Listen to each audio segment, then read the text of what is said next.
Emergency! Emergency! Known domestic terrorists protected by high governmental officials, wicked and evil men and women elected as public servants. Whistleblowers are dealt with severely. We are under attack and have been, as proof in this here video will show, since before the year 1989. FBI was notified. Tune in to see further details on how to come out from among her. Exodus 2 is on the way. All graphics in this video are from the Filmora 12 Wondershare editing program and are not actual events such as demolitions or fires shown, to only promote more visual content of the actual crimes enacted on the people living on American soil. Al-Yahnai Hawkins, a presidential candidate, willing to be your Ronald McDonald once the Hamburglar has been dealt with. I, Al-Yahnai Hawkins, state all that is herein is true, correct, and complete. The transcript and other actual documentation are in the public realm, and all the proof shown herein is of prima facie evidence, and I, Al-Yahnai Hawkins, do endorse this video. It is your civil duty to pass this on to your congressmen, your senators, and to those of authority explained herein. What you are about to see will educate you above the level that any governmental official would like you to be at. Be careful with this information. And there is an offer at the end of this video for all who desire to come out of her and leave this world of sin behind. Prove all things and hold fast to that which is true and righteous. Let us begin. Well, greetings all human beings of America as well as worldwide. Welcome to Ronald McDonald Land. The Hamburglar's term is almost over. And give or take 9 months ago, I offered myself as a candidate for the presidency of the United States of America's corporation. And I want to be your Ronald McDonald. Now, if you are one of the 17 or the 16 viewers to Al-Yahnai Hawkins for President channel, you are most likely aware of some of the proposals that I have offered the American people today, but it appears few would choose me over the Hamburglar or the dictator wannabes that would rather ride the tidal waves of their power to enjoy their influence and illicit behaviors. Where an Al-Yahnai Hawkins, as president, would indeed drain the swamp and get America back on the footing where it should be. I'm predicting right now, I'm no prophet, but I am predicting that within 10 years, the entire earth, all those of the world today, will be keeping the Feast of Tabernacles. Why, yes, indeed, I'll be your Ronald McDonald. We'll get rid of the Hamburglar, all the Hamburglars within the borders and surveys of the United States of America's corporation. Will reach down to the grassroots level, starting there. And I'll show you exactly how it can be done, my friends. As stated, I'm a multi-billionaire, and I know I may not look it, but that's only because of the official oppressions. Let's boil it down to domestic terrorism, which I've reported to the FBI, the Texas Rangers, and/or etc., and never got a reply back, which I'll show you that every American is bound by the laws of this land. Everything I'm going to show you here is prima facie evidence. It is in the public realm for you to acquire access to. And as a presidential candidate, I should be fully investigated. Please pass this video on to all the congressmen you know, the senators, your friends, your enemies. And at the end of this video, I'll have an offering as a multi-billionaire that actually owns Texas. And I'll prove it. I'll show you these things. But mostly I'm going to show you why America is broken. It's the foundations, my friend. They've been razed. They've been destroyed. What used to be taboo is no longer taboo. It's everyday life. But how can America be broken? It's a land of law. However, the real problem is that few know what the law is. And whistleblowers, my friends, we are not as brave as a young mentally challenged creep standing on the White House lawn to children and mothers and fathers and especially to the Hamburglar who thought it was terribly brave after leaving many of our men and women behind and never giving them another thought. This mentally challenged creep. Well, he goes and, well, I was born in 1959, the early 60s. There were 3 individuals that were arrested in Central Park in New York City because they were standing out there and they just whipped off their shirt showing their stuff, you know, and they got arrested. Thing is, they were men.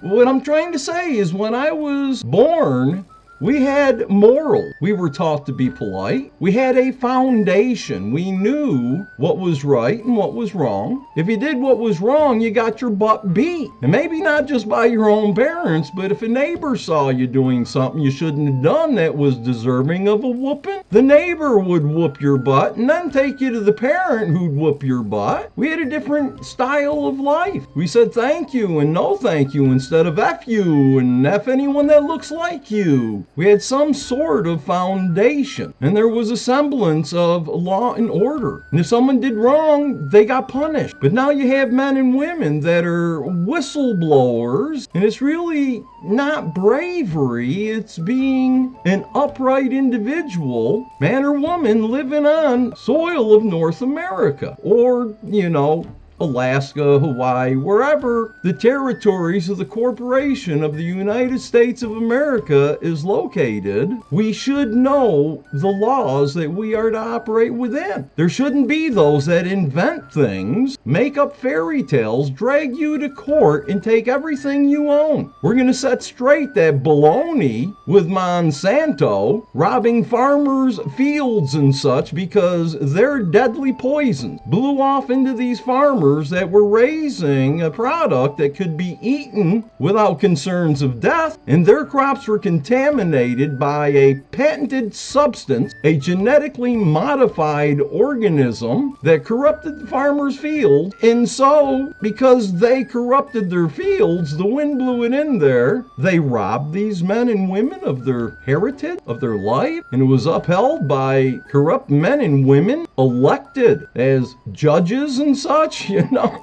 I mean, what I'm going to show you here, and I apologize for the length of it, but this is just a sliver to open up so you can see the corruption that the FBI, Texas Rangers, attorney generals, both for the state of Texas and the federal government, all the way up to the president of the United States at that time. I wrote all these people. I reported according to that, which I'll show you here shortly, to wherein we should not be labeled as whistleblowers, but law-abiding individuals, people, men and women, flesh and blood human beings that operate under these laws set forth that everyone's supposed to know, but very few do. And I'll show you in this video how we can straighten everything out in America, but those in power aren't going to like it. And then I'm going to give you the offer that after I am investigated, which I should be, and I'm given that which is rightfully mine, my bills were proper and lawful, and only because of obstruction of justice, RICO Act violation, abuse of office, and so many other criminal acts. I'm reporting to you right now, and you'll see it's your duty to send this off to your senators, your congressmen, so you can say, hey, I'm not guilty of violating the United States Code, Title 18, subsection 4, because I notify those authorities of commission felonies that are cognizable in any district court. And there are so many in violation of that, my friends, where they can go to prison for up to 3 years. I sent Ted Cruz a fact. He even had me sign forms covering up some of my private information, but he had me sign forms so that he could conduct investigations on these matters. And my friends, I showed him a lot of stuff.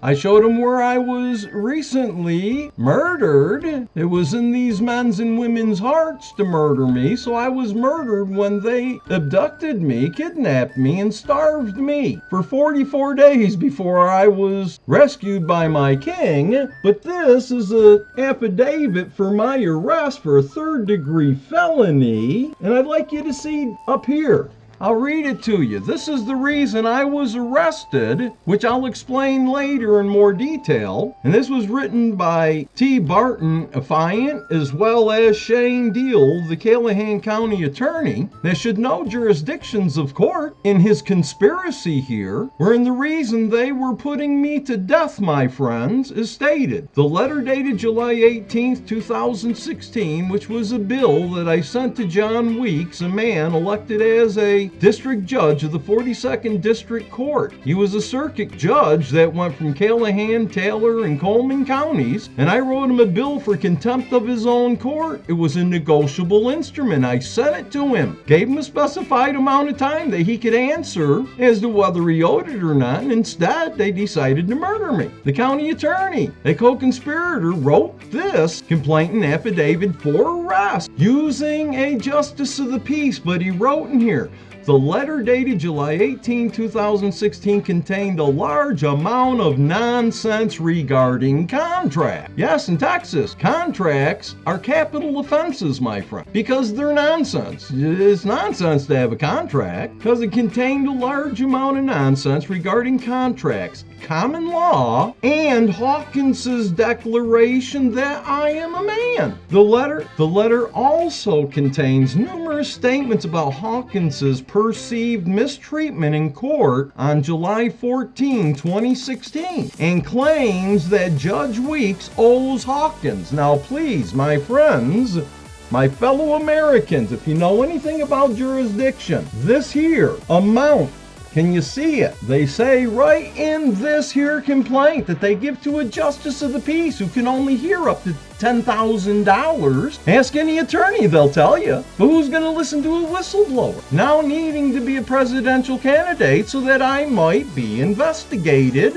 and given to me what is rightfully mine. The letter also contains numerous statements about Hawkins' perceived mistreatment in court on July 14, 2016, and claims that Judge Weeks owes Hawkins $1,138,348. Hawkins threatens in his letter to send the IRS a declaration that Hawkins has forgiven Judge Weeks of that debt. Said debt forgiveness would result in substantial tax consequences for Judge Weeks and substantial financial harm. Well, only if I was a financial institution could I forgive somebody a debt and then IRS be able to collect on it. These guys didn't have to know the law. They invented the law, and knowing that nobody would care, threw me, tortured me, kidnapped me, using your tax dollar, gave me nothing to eat for 44 days while in solitary confinement. I take supplements and such, which I had no access to while being kidnapped. My heart started going crazy. I told him I needed medical attention. It was like 10 days later that I finally got it, and the EMS said, we need to take this man to the emergency room immediately, but the jailer wouldn't let him take me. I was supposed to die in there, and that was the last of the medical attention that I had received. So I believe I'm qualified to be your Ronald McDonald, to show you how we can once again bring forth a foundation wherein each and every one of the human beings that live or visit within the borders and surveys of the land masses of the United States of America's corporation will know what is right and they'll know what is wrong, and therefore we'll start having more peace and become that great nation instead of the world's largest arm dealers, which is what Ronald McDonald Land is for. Trade, and they're not supposed to be owning.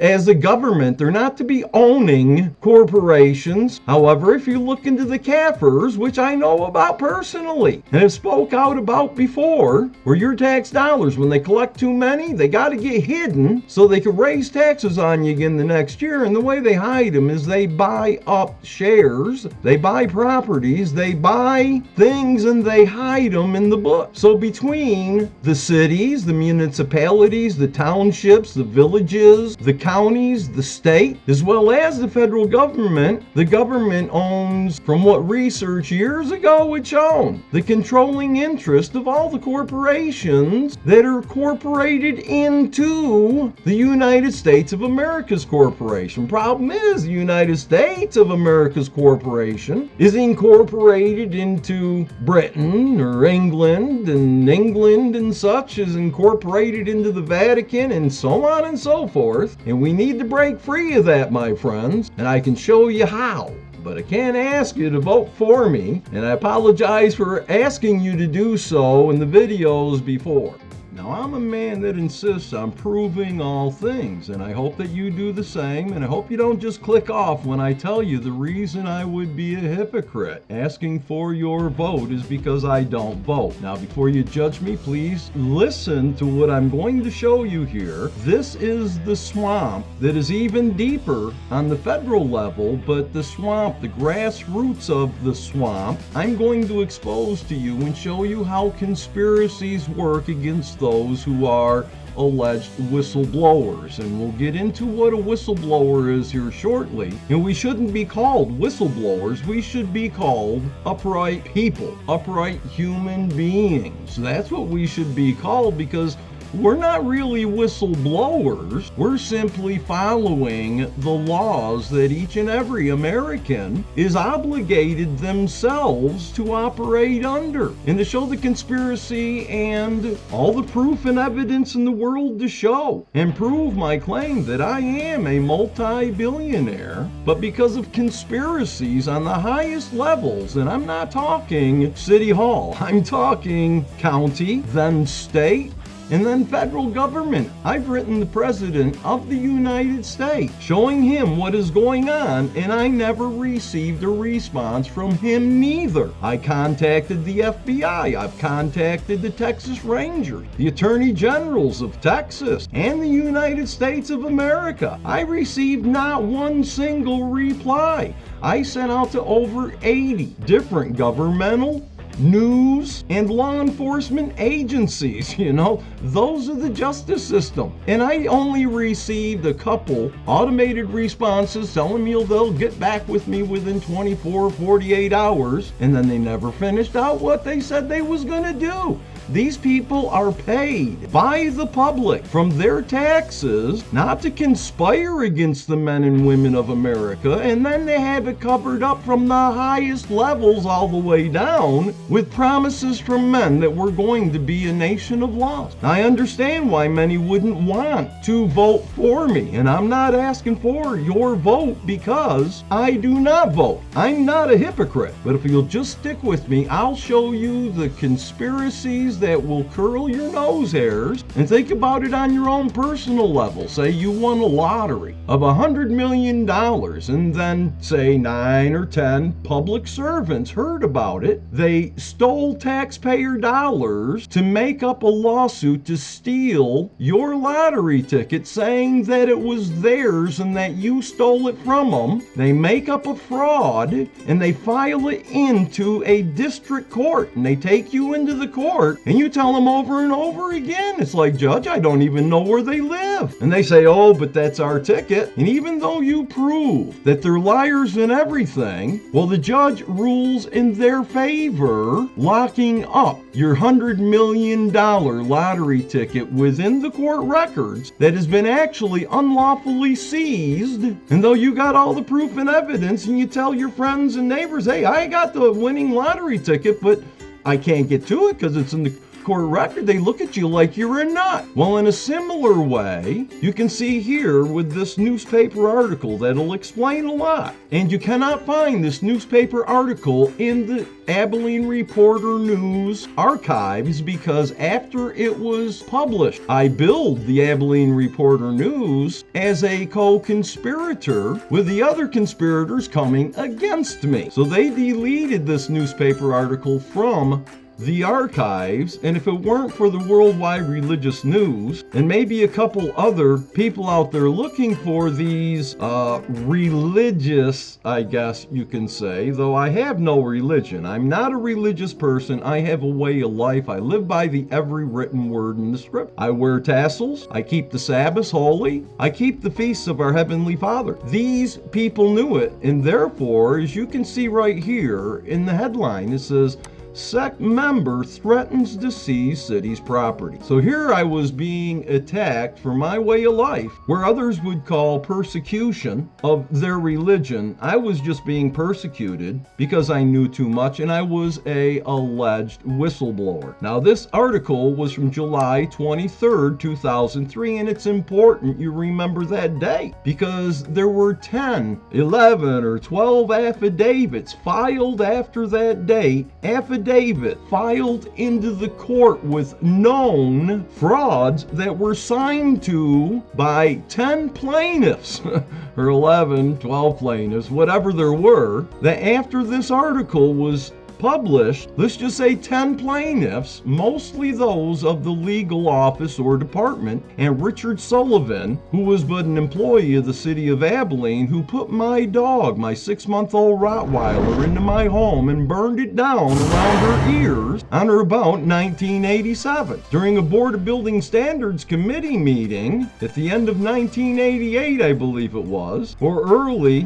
1989, I said in front of the public hearing I was called to that Richard Sullivan did so. He put my dog in my house and burned it down around her ears, that he had poured around 7 gallons of kerosene throughout my home and lit a match to it because I had just bought the kerosene and went off to choir practice when he went down and did this. And Richard Sullivan was there at the board meeting and he said nothing, which admitted to his guilt at a public hearing. And in retaliation, the Board of Building Standards Committee gave me 30 days to clean up the burnt house. I said I wouldn't touch it because it had a crime zone ribbon around it, and they didn't find Richard Sullivan guilty of arson yet, and I'm not about to take down a crime zone ribbon without explicit permission to do so. I haven't even gone into the burnt structure, and it ended up that I was allowed to rebuild the house. It was a stone home, but in order to rebuild it, I had to clean up the entire acre of all debris. And my friends, as I was cleaning it up, I invited many over. I had a bird business going at the time where I was raising domestic and exotic birds. I had goats and everything. I was on agricultural zoned land. I didn't have to get permits to build or anything. And I found out that the fire was so hot in that house that the mortar between the stones was crumbling. So my friends and I, we removed the entire stone structure. We removed everything.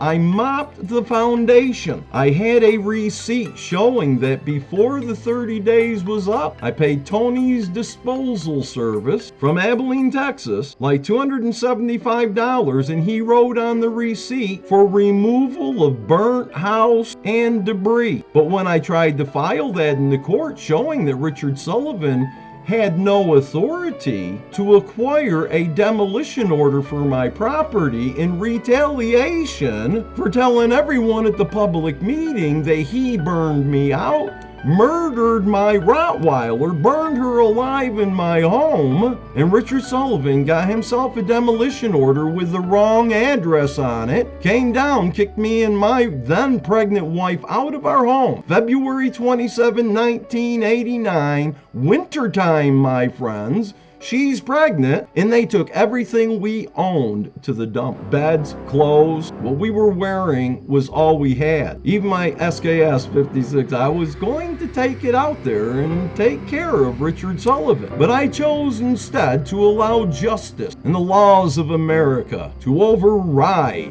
the wicked and evil device of public servants gone astray. Richard Sullivan, after I had cleaned up and there was no condemned property left on the property. The entire house had been removed. He came down and he bulldozed everything. He tore up my foundation, all my bird coops. I had thousands of birds. I had incubator, hatching eggs. I had just quit my job.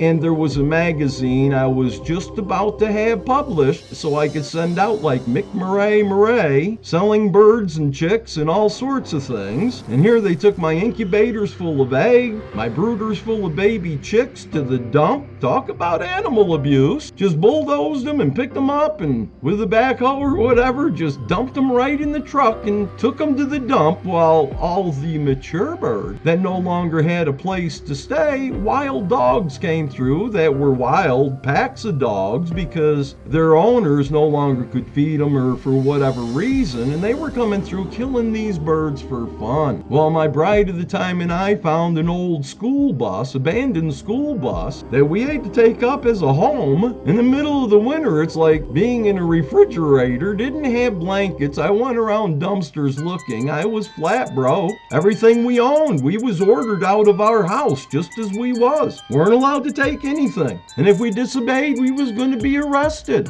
We were threatened with arrest if we didn't allow them to just carry on what they did. Even though I showed Richard Sullivan he had the wrong address on the demolition order, he said, "You can't fight City Hall." And that was February 27, 1989. Now, this article is July 26, 2003. Years later, I went through the courts. The court screwed me. The attorney I had at the time screwed me. He and the city actually filed a case in the federal court located in the Abilene City's post office building. We're talking federal court. They filed a known fraud where they used forgeries of both my name and my wife's name. In fact, they were notarized, and yet my wife's name was Judith, but the notary of my alleged wife, which got me in a lot of trouble because even my wife at the time believed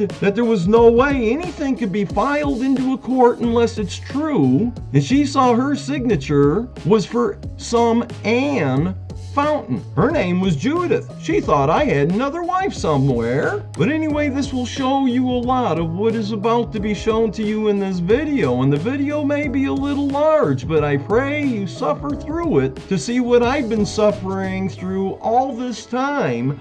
Being a multi-billionaire, I actually own Texas, my friends, and I'll show you the reason why conspirators, all the way up from the office of the Hamburglar down to the city's government, are in conspiracy to keep me from what is rightfully mine. And I don't know if you understand, being an American, the power of a notary protest. My bills to the city of Abilene, as well as the men and women, elected or employed, that represent the city of Abilene, were duly billed. According to common law, each American is allowed to bill those who have caused them harm. Now, what a notary protest is when an individual bills someone and they get no answer. They go to a notary public of whatever state you're in. Most of the notary publics don't even understand or know this process themselves because it holds more power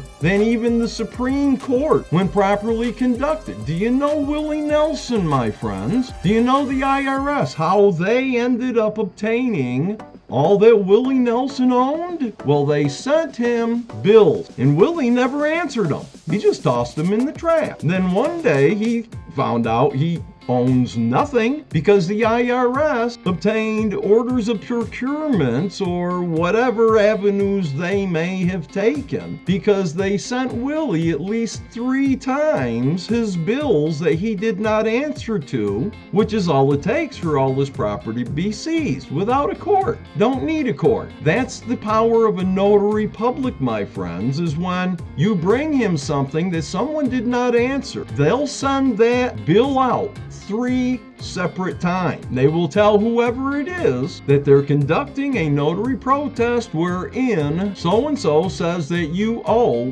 this. He or she will provide the copy of the bill themselves and send it off to them, giving them a certain amount of time for them to answer. And if they don't answer, well, they will again send the same exact package out, but with a notice in there that they are coming into default. So they'll send it out again, and without the reply within the time specified, the notary public will send them a default judgment. Now that default judgment that's sent out to them, the way American law is supposed to work is you could take that default judgment into any court that has jurisdiction, which most likely, if it's a large billing, as you can see in the foreground there, that the city claims was more than $1 billion, which is in jurisdiction of a district court, wherein all I would have to do is take that document to the court, put in its own little cause there, but no trial is necessary because they've defaulted. And therefore, all I would have to do is request notices for orders of procurements by paying the court X amount of dollars for each one that I require, and those orders would be given to the sheriff, and the sheriff would go seize those property. Now, what I had done here, as this newspaper article shows, is the city of Abilene, knowing they were owing, and of course the courts would not accept my filing, which is an obstruction of justice, and they were going to have an auction of my property. So what I did was I wrote up an order and took it to the sheriff of Taylor County, claiming that I had desired, there were a couple computers, my friends, I think it was like 3 or 4 computers that I was wanting, and I was in need of a vehicle, so I had put in there which vehicle I desired and asked the sheriff to just raise the bid up to whatever it is, and then we would deduct that from my bill. And I tell you, my friends, it hit them right in the Adam's apple. So they started conspiring even deeper, and they got the Abilene Reporter News in on the conspiracy, and that's why you can't find this in its archives. And it says, second member threatens to seize city's property. By Loretta Fulton, Abilene Reporter, July 26, 2003. Abilene City Hall is taking seriously. Now please understand, my friends, this was a platform for give or take 10 plaintiffs, including Richard Sullivan, who burned up my dog alive in my home, and later with retaliation came and bulldozed everything I owned, though I did uphold everything that was told I had to uphold in the Board of Building Standard Committee order. But Richard didn't want any of that. He got himself a demolition order for the wrong address and came and made my wife and I homeless. Now, if there was condemned property on my property, my friends, if I was living in a condemned structure and they demolished it, well, they would have to put me up for up to 5 years in public housing for free. But it fell through the cracks because there was nothing condemned when Richard Sullivan, in retaliation, a public servant, came and bulldozed everything I had, caused my thousands of birds to be murdered off. I tried burying them at first. I ended up having to burn them. Piles that were higher than my head. And in their conspiracy, these 10 plaintiffs, give or take 10 plaintiffs, plus the judge, plus all these others, but specifically the plaintiffs, because they put their own lives on the line, my friends, using misappropriated funds. They filed a known fraud that this here newspaper article is the diving board they utilized to bring it forth and file the known fraud in the district court. The judge knew it was a fraud, upheld it, but as I'll show you here shortly, I challenged the jurisdiction for that judge to aid and abet known felons, and nobody cares. You've got 10 professional people, public servants, put their careers and their freedom on the line by filing a known fraud into a court that the judge knew was a fraud too, to defraud me out of my property, out of my finance, out of my rights as even a human being. And that's why Abilene here, City Hall, is taking seriously a threat from a man to confiscate more than $1 billion in computers and other city property as repayment for a 1989 house demolition, even if the amount raised eyebrows. We don't have nearly that many computers, City Attorney Sharon Hicks said. Now, I'm not going to get into all of it right here, but I'm going to read the entire transcript from the 104th District Court, the Unhonorable Lee Hamilton presiding, but I'm afraid he was not the chiefest conspirator either. But I received letters earlier than 2003, July 26, 2003, from Sharon Hicks that's filed in the record. She was on the witness seat. I proved her to have brought forth aggravated perjuries. I ordered the bailiff to take that woman to jail for aggravated perjury and contempt of this court, and he just looked at me like, what? His jaw hitting the floor. I looked at the judge and told him, I said, Judge, I move you to move your bailiff to arrest this woman for aggravated perjury and contempt of your court and to take her to jail. And the judge just looked at me and looked around and looked at everyone in the courtroom, and the place was packed, and he just moved to something else. She got up, she resigned and fled the state, okay? She was one of the chief plaintiffs in this case that would arise where she and the others stole your tax dollars to file a fraud she knew was a fraud. And this is the American dream, my friend. I was lied to my whole life. I believe you were too. But I didn't want $1 billion in computers. I only wanted 2 or 3 of them there. Maybe 4, I can't remember which, but it's on public record. All of this is public record, my friend. I'm not fabricating these things, and I'm certainly not sugarcoating. These things must be eradicated from America. If you want to have peace or security in America, you got to have law and you have to have order. And the same law goes for the stranger and the homeborn. People should know they should have a foundation as to what can and what cannot be done in the land that they live in. And if not, well, you see what's taking place right now with a Hamburglar there in Ronald McDonald land, wherein I would be joyous to be your Ronald McDonald. But the Sharon Hicks sent letters to me showing my address, and that she understood why I was billing them was over 700 Virgil. So here later they conspire and say, hey, because they had the wrong address on the demolition order, let's go with the wrong address, and that way everything that old Al-Yahnai Hawkins brings before the court for 700 Virgil, like the receipt for having the burnt house and all the debris from the land removed prior to the unlawful bulldozing, the bills weren't allowed in court because the plaintiffs did not have to prove their cause of action, which was over, as you'll see down here, 600 Virgil Street, where they initiated this fraud that dragged the Abilene Reporter newspaper business into the conspiracy they saw and removed this article from their archive. Furthering, it says, on Wednesday, Hicks emailed city employees advising them of the warning from Mr. Alan Douglas Fountain, now known as Al-Yahnai Fountain Hawkins. Hicks cautioned employees to alert an official if anyone called or arrived in person requesting city property. So far, Fountain has not attempted to take any property, Hicks said. The city issued a cease and desist order against him, and I promptly laughed at it because I owned the city, and they knew it. And the successful billing that I had put forth against them, that they could have contested at any time, but they chose to admit to everything that I had stated in the billing. And everything was true, my friends. Furthering, they said,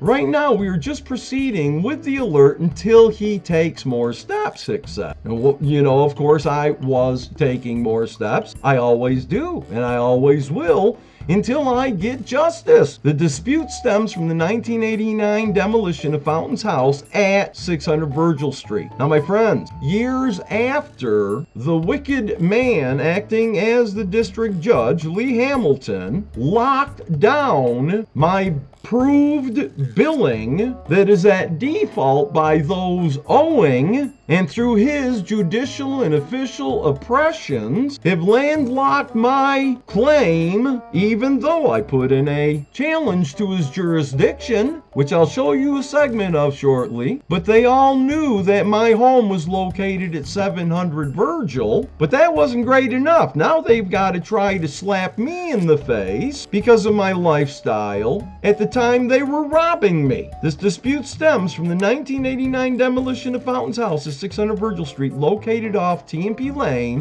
where the House of Yahweh headquarters is located. The religious sect, labeled a cult by some, and blah, blah, blah, blah. They tried saying they tried to get a hold of me, which was a lie. I went down there. Of course, they said they tried to locate me and this and that, and they did not even try to do so. When I went down to have them retract what they wrote, gave them the proof and evidence of the falsehoods in this article, the editor almost peed his pants. The phone call was not returned. Neither name is listed in the Abilene phone book. Yeah, we had phone books back in those days. And then they further here, setting up with the frauds and the aggravated perjuries. Hicks said that in 1989, before she became city attorney, Fountain filed a suit against the city. His house had been condemned in January of that year and demolished. No, the house wasn't condemned in that year. The house was condemned with a crime zone ribbon around it since, give or take, 1987 until 1989, when I removed it and had the receipt to show I did. But that wasn't allowed in court because it was for 700 Virgil, and the city and the plaintiffs thereof chose a fairy tale address that never did exist, even 600 Virgil. So if I had no information for 600 Virgil, it was not admitted into the court for evidence. You can't win anything like that when you're fighting a fairy tale at the ground roots level of society, and nobody cares. Not even the President of the United States cares. They've been notified. Well, at least a few of them had been. I quit writing them. And then it said Fountain was ordered by the city to remove rubble. Yes, and I have a receipt to show that I did, but to get the wonderful people of the city of Abilene to turn against me too? Well, I was ordered by the city to remove the rubble. Hicks said the house had burned and the city cleared the lot when Fountain failed to. Oh no. I've got it. It is filed in the court record of 23075B of the 104th District Court, Taylor County, Texas. Here's another lie to cover up for the fraud they filed in the federal court. And then they tried to use it against me, saying it was double jeopardy because I had gone to the federal court. And when I said, what? I never in my life been to a federal court. And then they gave me a copy of it, and I saw my signature was forged and notarized, and that my wife's name was supposed to be Ann, I suppose, because Ann Fountain signed in a notary public, signed off on it. It was put into a federal court. We didn't even know it. I got couch duty for a long time because allegedly I had a second wife. Certainly, no one can file a fraud into a federal court. But when I was given that document in the 104th District Court with them telling me it was double jeopardy and I saw the forgeries and such, I jumped up and went to the bench and I said, Judge, look, I didn't ask his permission, didn't know I was supposed to at the time. And here he's trying to stuff up under the file that's like a foot thick at the time, his predetermined judgment that was already written out. And I'm looking, and he's trying to cram it, and he's looking at me, and he lifts it up and puts the predetermined judgment up under. He's like, what are you doing? And I says, look, this here was filed in a federal court I says, and I knew nothing about it. That's my name, but I certainly didn't put my signature to this paper, this document, nor did I provide any notary public my driver's license. And then I showed him my wife's alleged name of Ann, and I said for her to have that notarized, she'd have to have a driver's license, and my wife's name is Judith. I said, this is a fraud they filed into federal court, and the judge ignored it, my friends. He knew what was going on, but it's filed in the court record today, right now. It's filed right there to show the corruption of these courts. And again, I did not fail to clean the property. I had receipts filed in the court showing I did. And in retaliation, a public servant obtained, because there was no one there to ensure that he was doing right. I ratted him out for burning up my dog alive in my home in a public meeting. It's filed in the record. The man's never been investigated to this day about it. In retaliation against a flesh and blood man living on Texas soil, a public servant obtained a demolition order for the wrong property and used it anyway to make me and my then pregnant wife homeless. She's pregnant, child services wanting to take the child after it's born because can't raise it on no school bus. The hell I've been through, my friends, because of the law of this land. Fountain suit was filed in a state district court. Well, yes, it was, but it was kicked out. Why?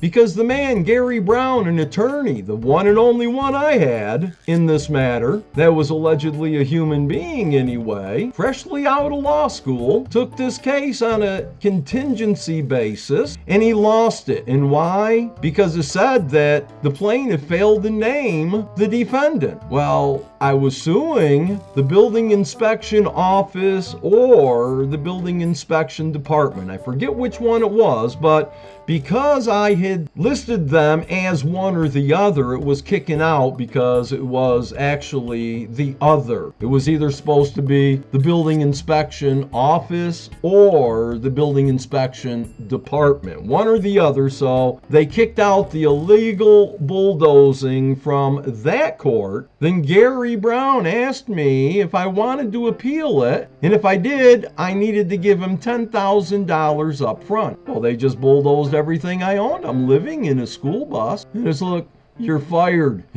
Gary, you're fired. I don't want to see you again after you've done this to me, man. So he and other public servants from the city of Abilene conspired together. And I heard, of course, that Gary Brown became a prosecuting attorney for another place in Texas for his reward for creating the forgeries and the frauds, filing it into a United States federal court. And they lost the case, okay? I had no knowledge of it being filed or that it was lost until I was in before the 104th District Court, and they're trying to use that fraud and those forgeries to prove that I'm doing some sort of double jeopardy. And it was not transferred to a federal court, my friend. From this district court, and I forget which one it was, they burned up all my records in the hate crime that hasn't been investigated to this day. A completely different fire than the one spoke of here, or demolition. 2016, when they tried to murder me and they burned down my home, my church, and my vehicle.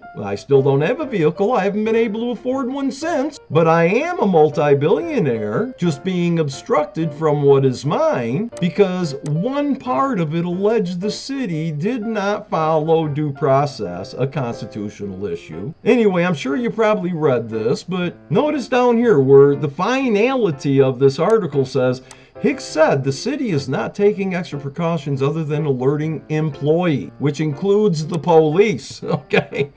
Most of the city's vehicles are police cars, Hicks said, which would be difficult for me to steal. And I tell you, my friends, I had 4 or 5 children at the time in the back of my vehicle, and I got pulled over by one and not the city's most brightest policemen But when he heard my name, he was reaching for his gun. He called in several other patrol cars. I was arrested and unarrested like several times because that poor fella thought I was going to hit him over the head or something and take his police car. And heavy operators were sent a memo advising them of Fountain's threat to take city property. And we continue to take the same safeguards we normally do, Hicks said. So I hope this has set the stage so that you can understand these other things that are imperative that each and every American know. And as Ronald McDonald voted in to that public office of the presidency of the United States, we will set up committees in every county of every state to go through their court records and such to find out whether or not any other challenge to jurisdiction has been filed in the court and remain unanswered, which is an absolute showing of judicial oppression and obstructions to justice or of justice that only come from deep in the bowel of domestic terrorism.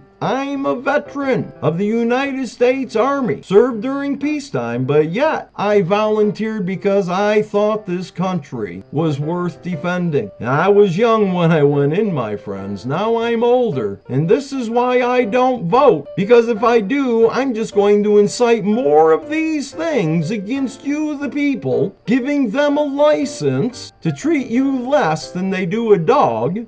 Well, actually, Richard burned up my dog, so I can't honestly say that, but when they kidnapped me more recently here and starved me for 44 days, I think that was a little more inhumane than burning my dog alive. So now, some know as of today that upholding the laws of America can be very perilous. You got Snowden, you have myself, and the evidence I'm going to bring forth shortly should open the eyes of the dead, my friends. But this here, Title 18 of the United States Code, subsection 4, misprision of felony is for every person, every American or visitor to America, within the borders, within its surveys, and yet many refer to those who keep these laws of America. Whether upheld in an honorable sense or derogatory, we're known as whistleblowers because we know the laws we're supposed to live under,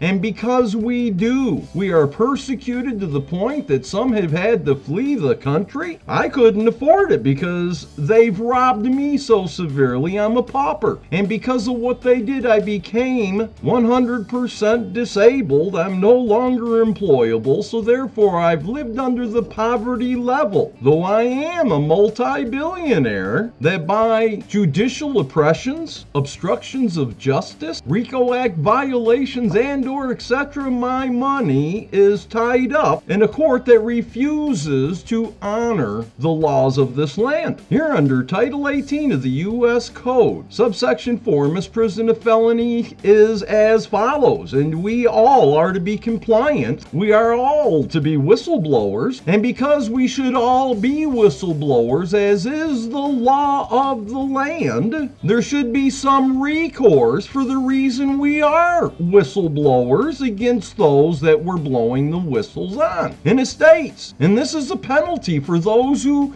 choose not to be whistleblowers. Says whoever, no matter who you are, no matter how much money you have in the bank, or whether you've been elected as a wicked man or woman sitting as a judge or a council member or whatever you are, working as a public servant even, you too are included in this. It's everyone on American soil. Says whoever, having knowledge of the actual commission of a felony cognizable by the court of the United States, and conceals and does not as soon as possible make known the same commissioned felonies, or even those that are being conspired to rip off a bank or to steal someone's property from them, you are to make that knowledge known to a judge or other person in civil or military the authority under the United States. And if you don't, you're supposed to be fined under this title or imprisoned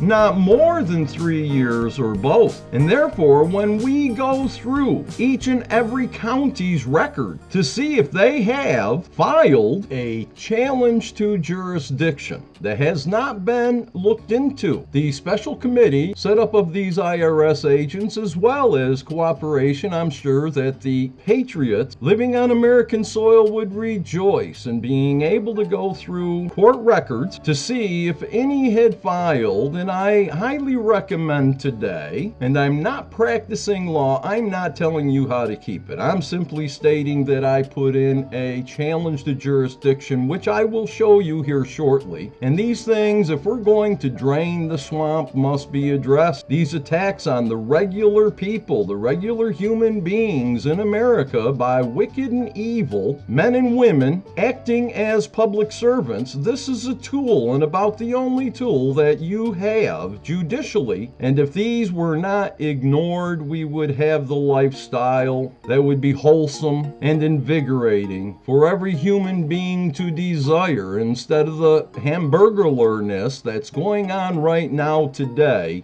when I could be your Ronald McDonald. But what is a challenge to jurisdiction? Well, most your attorneys out there won't tell you about it because they are agents of the court. They're there to help the court to make money. But these here are just a small list of precedences concerning a challenge to jurisdiction wherein the courts or its officers thereof or the plaintiffs did not operate with clean hands. They may have considered your right null and void from the moment you stepped on board the ship of these captains' boats, and you'd find out this information if you did research as to where these courts come from. But my friends, the reason of a court was to stop civil unrest of dueling, where people took it into their own hands and the winner was deemed the one that was correct. Courts took this over. Judges are supposed to be simple referees between the plaintiff and the defendant, especially in civil matters. And if your rights are not being upheld in the court, what I did was I filed a challenge to jurisdiction. And what that does, my friends, is it shows here a court cannot confer jurisdiction when none existed and cannot make a void proceeding valid. It is clear and well-established law that a void order can be challenged in any court. Then it tells what it's from. It says there is no discretion to ignore lack of jurisdiction. These are outcomes from actual court case where people prove these things on the record, and they are true yet today, though most all laws that help the regular human being on American soil are simply not allowed. They're made void and null in the courts from my personal observations that I'll show you here shortly. And please understand that today, if you've been aggrieved in the courts before, if I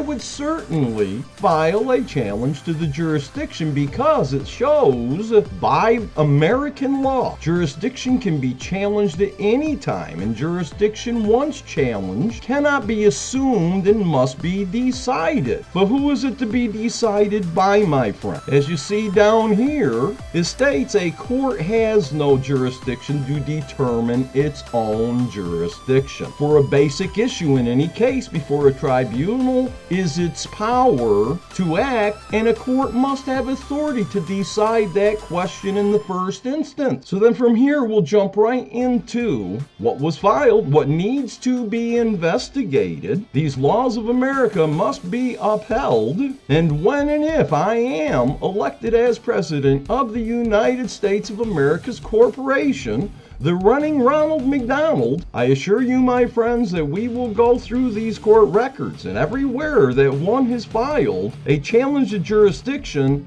that the court ignored and yet upheld the punishments put against those that are in the right will be severely punished. Totally different than the 50, 55, 59,000 sealed indictments that President Trump had brought forth from what the news had stated, and yet nobody went to jail. No one's gone to prison. And with me as president, these things will change. We will get America back, my friends, from these wicked and evil overlords that have at this time completely stripped even the taboos from American life to bring us into the rule that we now experience this very day. Now, filing a motion to challenge jurisdiction, and this is how I have done so with the Justice of the Peace Court, who in conspiracy with John Week, a wicked man elected as a district circuit court judge over Taylor, Callahan, and Coleman counties, the 41st District Court of Texas, and I billed him over $1 million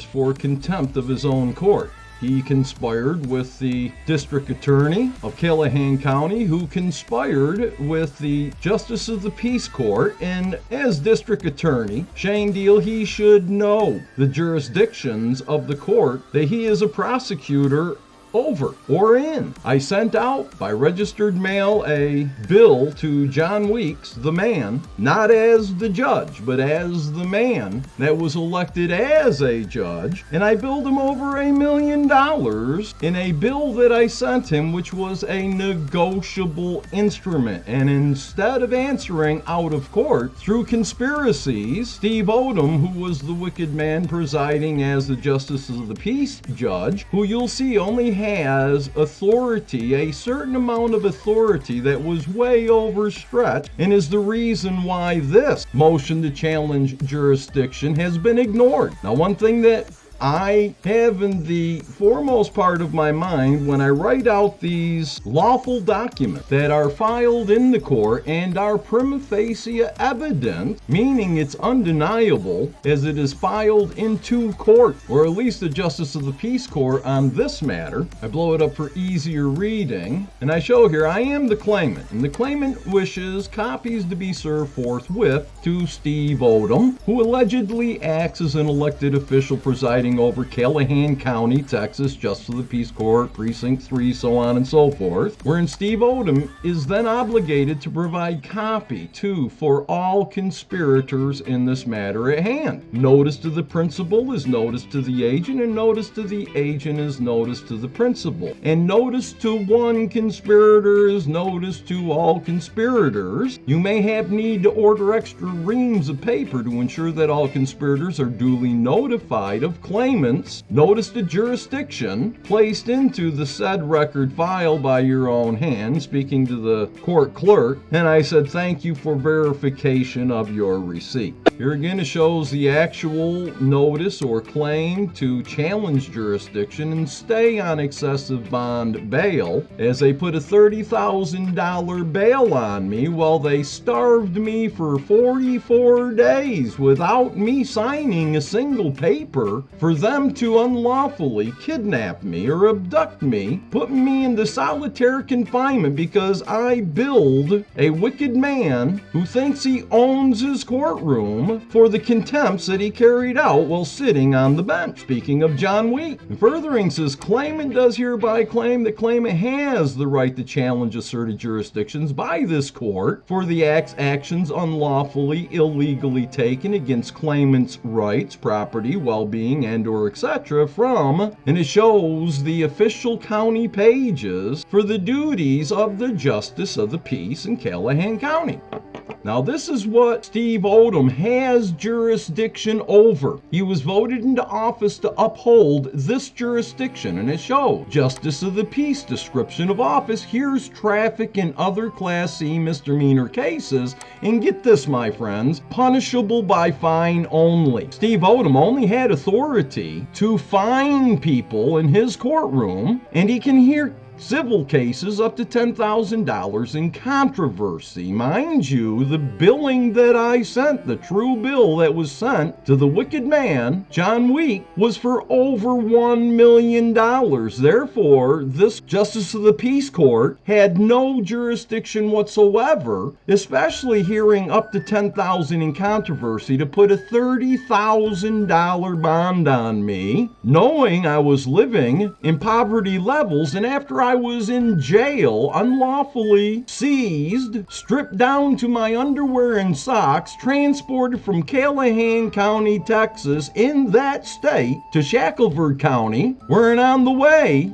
the sheriffs had stopped at a donut shop using my money they stole from my wallet. When I was released, and they had not planned on me being released, they was murdering me 44 days without food until my king finally rescued me from there. But you could see the jurisdiction that Steve Odom has over his court. I showed in this case law, the law provides that once state and federal jurisdiction has been challenged, it must be proven. A universal principle as old as a law that is a proceeding of a court without jurisdiction are a nullity in its judgment therein, without effect either on person or property. And I would that was true, because around 7 days of my being kidnapped and murdered, these conspirators burned down my church and my home and my vehicle. And you know what? In America, it never even made the newspaper. It never made the news. And even though the people that started the fire that burned me to the ground, causing me to flee Texas to New York, were known, they were seen setting the fire around 3:30 in the morning. As the flames started blaring, their faces were very clear. They were known who burned me out, and yet, because I'm a whistleblower, they didn't even conduct an investigation. As you can see, at the time of filing was June 21st, 2017, and my address was homeless because they burned me out. Now, there's something I want to show you here, wherein it shows the burden shifts to the court to prove jurisdiction. And I show under here, claimant does hereby give notice to the state of New York that claimant is wishing for amnesty from domestic terrorists seeking claimant's life, and to all others included in this electronic filing and or certified mailing, that many foxes be notified of the corruptions taking place in at the specific chicken coop, aka the Justice of the Peace Precinct 3 of Callahan County, Texas, presumably owned and operated by Steve Odom, wherein presumably owned and operated by Steve Odom. And I close out this claim, this motion to challenge jurisdiction, showing wherefore conspirators' history causes claimant to fully believe that conspirators will be seeking retaliation, first-degree felony, and or etc. to attempt murder again, but with more successful results. Claimant does not fear illegal immigrants, only protected domestic enemies at the grassroots of society. But do know and understand this, the claimant is not worthless. Many men and women have staked their reputations, careers, property, and or etc. on the line to commit such wrongs against me, the claimant. Therefore, claimant has worth and is far from worthless. Just who can deny that fact? Now, as far as the arrest complaint itself, my friends, for these wicked and evil public servant to kidnap you and murder you in their privately owned jails and prisons. And I even wrote to the governor of New York, who never answered me either. But it shows under D, claimant must flee from conspirators immediately. Claimant is fleeing Texas and wishing for amnesty at the state of New York because claimant fully believes that conspirators who have already attempted to murder claimant for committing no wrong, no damages, no harms, and no injuries. And because things like, and this came directly from the arrest complaint, the reason they involve Steve Odom, a justice of the peace judge who only has jurisdiction up to a matter up to $10,000 in controversy, a civil matter, which this is, except that it's over $1 million that the bill was for. But this is why they arrested me. It says the letter, this was written by Shane Deal, the prosecuting district and county attorney. The letter dated July 18, 2016 contained a large amount of nonsense. And get this, my friends, this is what the grassroots level in Texas, in America, consider contractual agreements as I said, the letter dated July 18, 2016, it was a bill of over $1 million that itemized the contempts of court that I charged for each contempt. The letter dated 18/2016 contained a large amount of nonsense regarding contracts, common law, and me, Hawkins's declaration that I am a man. That's actually in the affidavit to have them arrest me under a third-degree felony that the Justice of the Peace has no jurisdiction, no authority to hear, let alone to create a warrant for my arrest under a third-degree felony, wherein they kidnapped me and tried to murder me. That's only here in America, my friends, where they don't feed you for 44 days. And they're in Texas. They consider contracts as nonsense, common law is nonsense, and my declaring that I'm a man is nonsense and reason for me to be abducted and murdered using your tax dollars, my friend. And I stated that this is apparently considered capital offenses in the lawless state of Texas. Wherefore, the conspirator's history causes claimant to fully believe conspirators will be seeking retaliation, first-degree felony, and or etc. to attempt murder again. So I fled Texas, came to New York, but they're still holding my billions of dollars and Texas itself by obstruction of justice in the court records where it's prima facie evident. But then let's get on to even a more shocking challenge to jurisdiction that I filed because of many plaintiffs. Well, here you can see a letter that I had written to Greg Abbott, the governor of Texas. And please notice how this was addressed. Notice to one conspirator in this matter is notice to each and every conspirator in this matter. I show up here, Rev. Al-Yahnai Fountain Hawkins, aka Alan Douglas Fountain, Genesis 2 Church of Health and Healing, just burned down by conspirators. Down here I show the subject of the matter. It says abuse of a power, official oppression, criminal conspiracies, frauds, forgeries, aggravated perjuries filed into court records and or etc. I was almost suicided to keep me silent, but a bondsman from Colorado by great oppressions did rescue me, so that I call in on your promise to me you made back in or around 2007. And I've been in contact many times with Greg Abbott's office when he was the Attorney General as well as when he was the governor. But this letter I got no response from whatsoever, nor has there been an investigation into what I brought forth to him. And you can see here I showed Greg Abbott Title 18 United States Code Section 4, 18 U.S.C. 4, which is felony of misprison, whoever having knowledge of the actual commission of a felony. We read this before, and I showed him here it is prima facie evidence by my writing this affidavit that there was no evidence or burden of proof that 600 Virgil Street even exists, as it is a fairy tale, and the honorable judge could not blow out my brains, which I'll show you what's being spoken of there shortly, but did grant a final judgment on behalf of known felons. But further in this letter, it was also written to Ken Paxton, and I stated, please do read or have read this cover letter,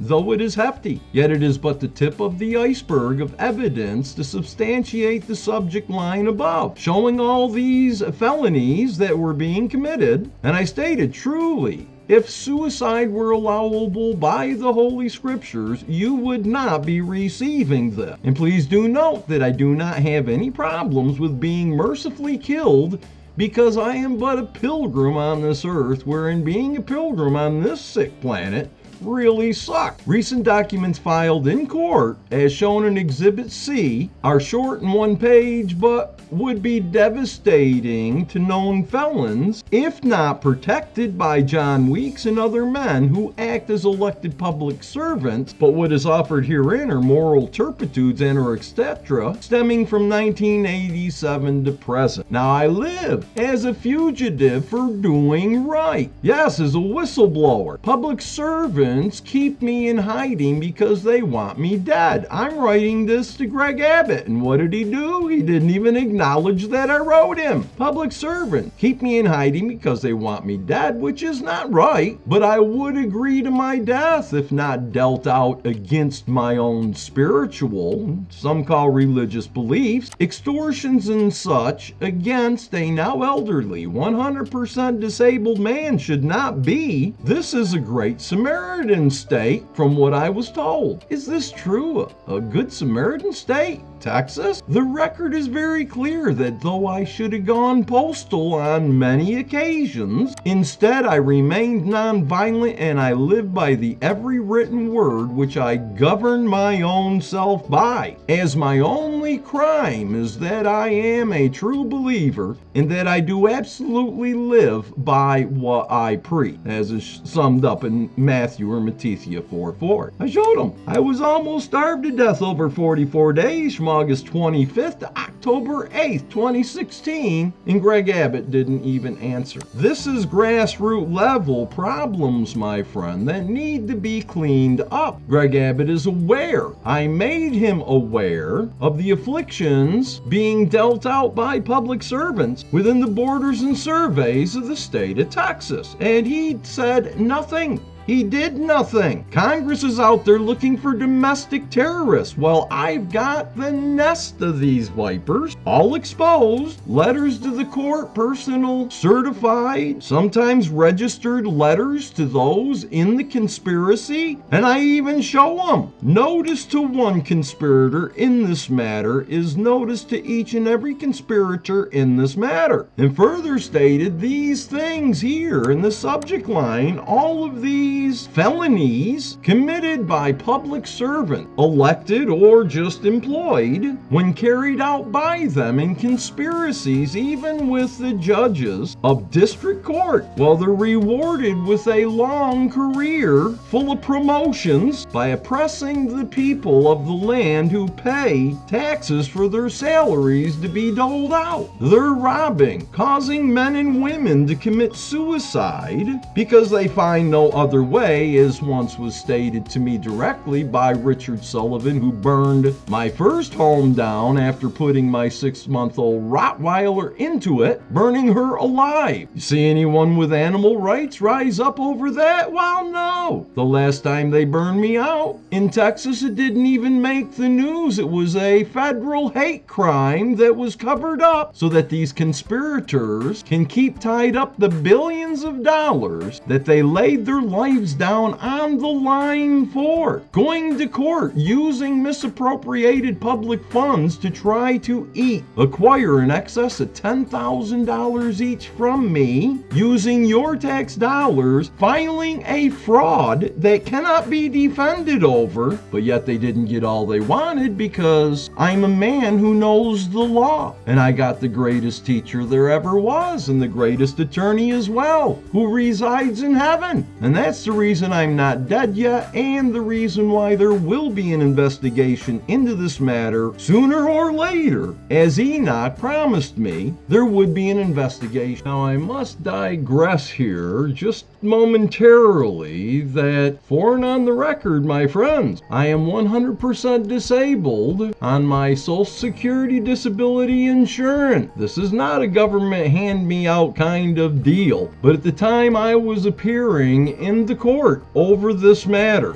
and other matters as well that arose out of the unlawful demolition of 700 Virgil Street, Abilene, Texas, which I owned, and because of the facts that I showed who were evaluating me after the accident I did have in a Wendy's restaurant, wherein I broke my back. But I hit my head on the floor rather severely, enough to lose even most of my childhood memory. I would have never had that accident had Richard Sullivan, whose name you can see right here in these transcripts, not put my 6-month-old Rottweiler into my home and burned it down around her ears. And when I could get nobody to hear, back in 1989, the shock of all that took place, and even a district court kicking the matter out because those wicked and evil servants of the building inspector's office or department, whichever it was, that what they did to me was kicked out because the wrong party was named, and the attorney, Gary Brown, who was rewarded when he joined into the conspiracies and the fellowship of fellow conspirators, whom I had fired before he filed the fraud and forgeries into the United States court. Now, telling psychiatrists these things after losing much of my memory, my back was broke, my leg twisted where my foot was strayed out to my side, and it took a lot of manipulations to get those things put back together again. But I'm not supposed to eat. They told me I'd never walk again, and I'm not supposed to lift over 5 pounds. What kind of life is that, my friends? That took place in 1992 after Richard Sullivan bulldozed my business, and to ensure that this conspiracy would work out for these individuals that used your misappropriated tax dollars, each wanting in excess of $10,000 each from me, even Richard Sullivan, who burned up my dog and then came back and bulldozed everything, even though they were provided with a copy of the receipt, and later the judge dismissed because it had nothing to do with 600 Virgil, a property that never ever existed. These are domestic terrorists, my friends, at the grassroots levels that need to be rooted out. Now, this here is the actual email that I didn't realize I had until just recently. I thought that the transcripts were burned up in my church home along with my vehicle when they had kidnapped me and murdered me, starved me for 44 days. The murder was in their heart. They did it. They attempted it, and they was looking for me, so I had to flee to New York. But this is the actual reporter's record. And the reason I copy and pasted it here to the Libra office that I have is because to show you in my email, this actual document here, it would show my email address. I can't get rid of it that way. However, what I did was copy and pasted this because of all this jazz on the side and everything, and it somehow put these voice dealies in there. I just copy and pasted it to an email, sent it to myself, and this way you can't see my email address. But please keep in mind, as I scroll down this, I'm not going to read this, only a couple sections of it, to show you how corrupt this court is in buying through the obstruction of justice, giving me what is mine. This court has landlocked my bill, depriving me of the property that I own, which is Texas. You seen the letter to Greg Abbott. In part, there was so much there. The same thing with Ted Cruz, and he's standing out there in Congress, you know, just giving people a hard time because they're not keeping the law, and yet pursuant to the whistleblower law, the United States Code, Title 18, subsection 4, felony misprison. I sent Ted Cruz by fax, and he never has responded. And I show him so many things, but the important thing for you to understand that's taking place right here in this reporter's record is that these individuals, they all had to have an affidavit signed. These are all public servants who misappropriated your tax dollar, whether federal or local, and because the federal funds funds, which is also a federal offense because these funds get mixed in the coffers. So these individuals, the judge is protecting because the judge is in conspiracy with these known felons. And in fact, I had submitted this motion to challenge jurisdiction and objection to partiality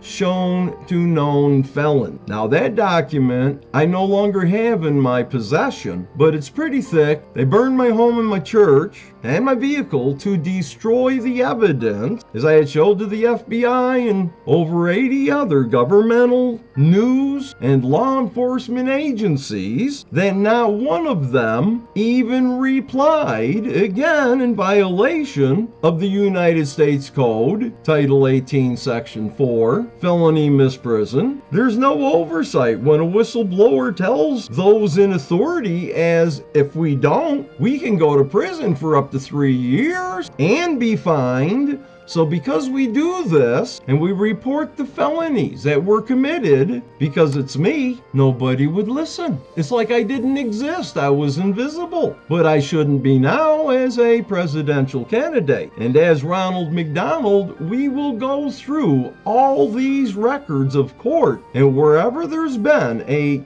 challenge to jurisdiction filed, and it don't matter if it's filed the day before the committee gets there to look, you can file on any court until you die, and even your grandchildren could file if they so desire to challenge the jurisdiction of the powers that were asserted, or them lacking of powers that they should be observing in upholding. But this was copy and pasted. I did little enhancements, but I did nothing to alter the document other than enhancement, such as enlarging or highlighting, embolding. And what I'll do is I'll scroll down through here. You can stop it at any time you like to read, but I want you to understand that what the judge did is he thought that he would go ahead and call me in, and by under color of law try to persuade me to think that he was answering my challenge to jurisdiction and my objection to partiality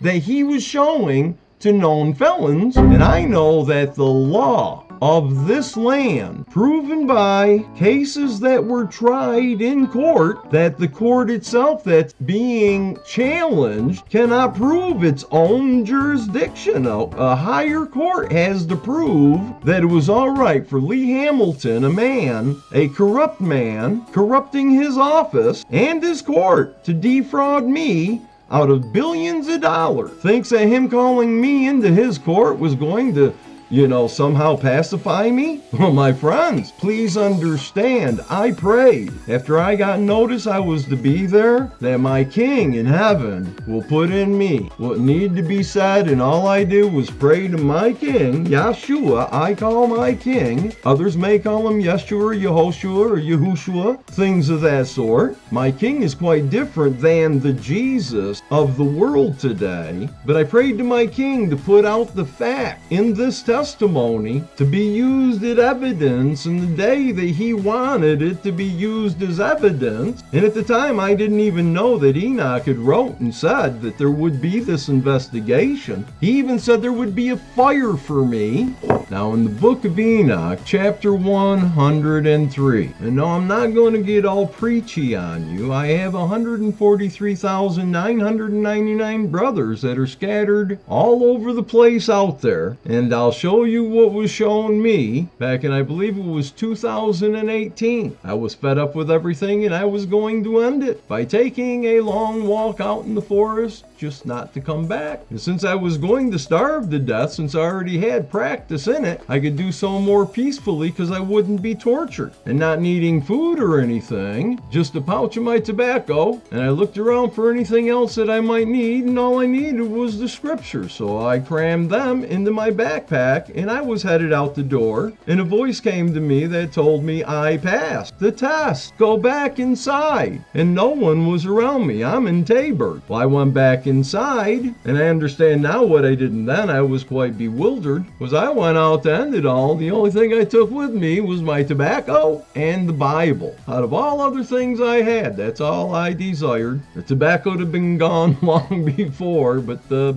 Bible would have remained with me. And I don't know if it was a reward or not, but I had been listening to the book of Enoch for a long time. But like most people, when they read the scriptures today, they're hidden from them. And the book of Enoch was open to me, not in its entirety, of course, but that which was specifically written of me and of others of my other 143,999 brothers. And most people don't even realize that some of my brothers are scattered to the farthest part of heaven. So why do you think the UFOs are here and the United States and the world wants to go to war against them? They want to keep my brothers from coming. You can't take a 747 to get them. And I know what law and order with consequences to those who cannot conduct self-control. As Ronald McDonald, I'll bring that back. If you're underage and you're hijacking cars because you think you can get away with it? Well, I believe old-fashioned butt whooping would cause them the next time to think about it first. But here in Enoch it says, verse 10, speaking of me, this is a message to me, and I believe there are those of my brothers that are out there scattered that it's speaking directly to them too, and maybe they've suffered the very same thing I did. But it shows here in explicit detail. We've been destroyed. I've been destroyed. And there was none to help me. With word and deed, we were incapable and attained to nothing whatever. We were tortured and destroyed and did not hope to see life day by day. My friends, I'm going to show you here shortly where I offered the judge to take me down to the parking lot with the bailiff's gun and blow my brains out across the parking lot if he or the plaintiffs or anybody on earth or in the heavens above. Well, I'll read it. It's from an affidavit. You'll see it here shortly. I hung it up in the lobby of the county courthouse for several days and then filed it with the county clerk and then filed it into the 104th District Court's record. And I was caused by my king to read that affidavit during the color of law hearing that Lee Hamilton, as a conspirator and an acting judge of said district court, would pretend he was hearing when he basically opened the door for me to report all these felonies that were committed in his court on the record, for the record, in the transcripts, prima facie evidence of domestic terrorism by these protected terrorists. Now you see here, I had no hope. I was at the end of my rope, my friends. I was going to starve myself before the voice told me go back in. And that evening's when I understood these things was speaking of me. It says, we hope to be the head and we're the tail. We labored exceedingly. Yes, I had done so and did not gain by our labor. No, it's like I put everything into a bag with holes in it because every time I got something, the city come down and take it. Or somebody else and no one would care. We became food for the sinners. Yes, they couldn't sleep without kicking us in the ribs, as a manner of speaking. And the unjust laid their yoke heavily upon us. Those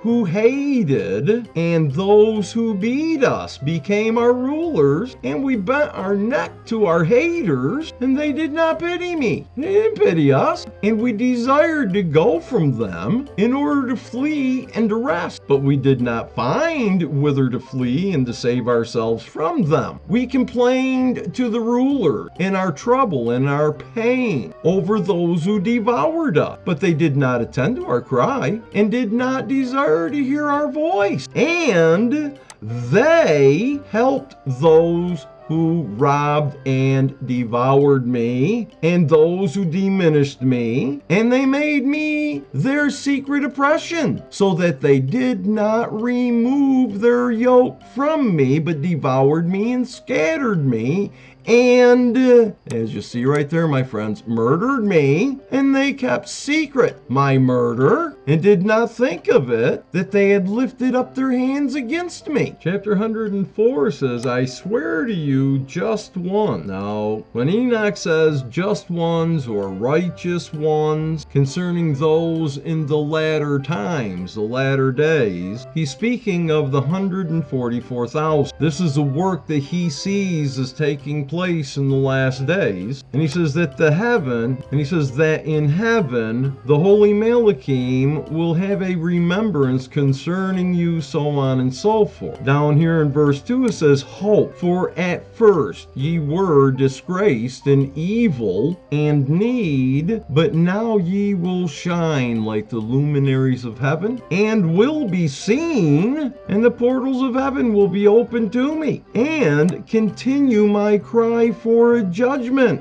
for justice, for an investigation. It will appear to me, for all your trouble will be avenged on the rulers. And why? Because it's the rulers, my friends, my fellow Americans, though I'm but a pilgrim on this earth, but I know there are plenty other regular people that are conspired against as well. If it took place with me, there must be others. We'll get to the bottom of this. As Ronald McDonald, I affirm I'll do whatever I can to bring forth the foundation back to America. And you'll see here that one day, whether it's today or tomorrow or another year or so, I don't know, but Enoch says, all my trouble's going to be avenged on the rulers and on all those who help those who oppressed me. Even Ted Cruz, my friends, he's going to have to answer as to why he violated the United States Code, Title 18, subsection 4. And please realize I do not commit suicide. It is against my way of life. And yes, when I went out to the woods to starve myself to death, I was in my king's hands. And if he wanted me to eat, he would certainly force me to do so in one way or the other. I know my king. And I was further told here, hope and do not cease your hope, for you will have great joy, like the holy Malachim in heaven, since such will be yours. You will not hide on the day of the great judgment, and will not be found as sinners, and the everlasting judgment will be far from me for all generations of the world, including the 1,000-year millennial reign by my king, which is shortly to come. But as we scroll down this motion to challenge jurisdiction and objection to partiality shown known felons, to known felons, I bring forth testimony. And please, again, I'm just going to scroll down through this. Maybe you can read it as the scrolls. I don't know. Here on page court, the court tells me, thank you, please be seated. Okay, I have reviewed the memorandum and judicial notice, and Mr. Hawkins, you may proceed. I started out telling him a little background concerning the demolition, which I had touched on with the Abilene Reporter News article earlier. Now, this is something important that the world should know. This is America. Stated, I'm just going to highlight a few things here. And again, in another video, I will read the entire transcript. But I want to show you what I brought out. This here is testimony in open court. District court, my friends. I'm giving testimony. At the end of page 5, going on page 6, it says, now, what had transpired after that was 10 plaintiffs. I list them here and then say, and Richard Sullivan individually, as is written, I showed you earlier. Then I furthered saying, before the court and everybody, now Richard Sullivan, the reason he was listed was because I had stated in the Board of Public Standards Committee meeting that he came on my property and burned down my house, and it upset him greatly. He's the one that signed the demolition order to have my property removed from me because it upset him. They found him out when I spoke it out there in that open Board of Public Standards Committee meeting. Then I give a little history, my friends. This is the moral turpitudes of our public servants at work, putting your tax dollars to work. I furthered saying, back in the early 70s, or latter 70s, early 80s, the city had on the docket what they wanted to do was build a second Lytle Shores, Lytle Shores 2, using man-made lake paid by city funds that they would later put high dollar houses around, selling it off so that nobody could have access to the lake that their taxpayer dollars had bought. So they burned my house down instead of talking to me. The neighbors around the area, they had talked to about buying their property, but my piece of property, and they got land lot there. This lot was locked. Locked. But my piece of property, land lot 26 acres, instead of them making any deals with me, this is the way they dealt with me. So I filed my contracts with them, the billings that I sent in. And what they did instead was they got together. As it shows in what I had sent you, it was by Carolyn Foster. It's dated July 21st, 2003. Now remember, the date of the Abilene Reporter newsletter is dated July 21st, 2003, and she emphatically states, and I have the letter right in my hand, I'm reading it, as I understand your allegations in these documents, you are alleging that there was a violation of due process arising out of the city demolition of buildings on your property located in the 700 block of Virgil. Now, please mind you, the cause of action before this court is for matters arising over 600 Virgil that Carolyn Foster later signed an affidavit to bring forth this suit with your misappropriated tax dollars to file a fraud, known fraud, 10 affidavits by public servants filed in a district court's record that the judge will not even allow a trial by jury, though paid for. Oh no, my friends, I was not allowed any trial by jury. No jury would put up with this shenanigans, and it would foul up their conspiracy. But in her letter dated right here, July 21st, 2003, Carolyn Foster sent me this letter, which proves the conspiracy. Because here on July 26, 2003, in conspiracy with the Abilene Reporter News, they begin the fraud stating, as the interview with Sharon Hicks said, that the dispute stems from the 1989 demolition of Fountain's house at what? 600 Virgil Street. This was dated, my friends, July 26, 2003. Maybe July 25th, the article was being prepared for the paper on the 26th. I don't know. But what I do know is Sharon Hicks said that the dispute stems from a 1989 demolition of Fountain's house at 600 Virgil Street. Years later, the city of Abilene says there's no information on Virgil Street because it never existed, my friends. It was a fairy tale from the start. This is why you need a Ronald McDonald. July 26, Abilene Reporter News. This is July 21st, 2003. Oh, and the reason why I say Carolyn Foster and Sharon Hicks in the conspiracy, they're all the same, and they work for the same legal department or office for the city of Abilene, wherein they conspired even earlier than July 21st, 2003. They were conspiring, but their conspiracies were hatching on July 26th when they put in the paper 600 Virgil, but a week earlier, she said properly the 700 block of Virgil. Now, please keep in mind that date, Your Honor. Right after they bulldozed my property, I went down and Exhibit E, that's with that packet, March 17th, 1989, I went down and I saw Mindy Manson. I was all in preparation for this. It's been a 20-year preparation for this day. And she says, to whom it may concern, East Lot so-and-so, the above referenced tract of land generally located in the 700 block of Virgil. So you got Mindy Manson here saying 700 block of Virgil. And that was on March 17th, 1989.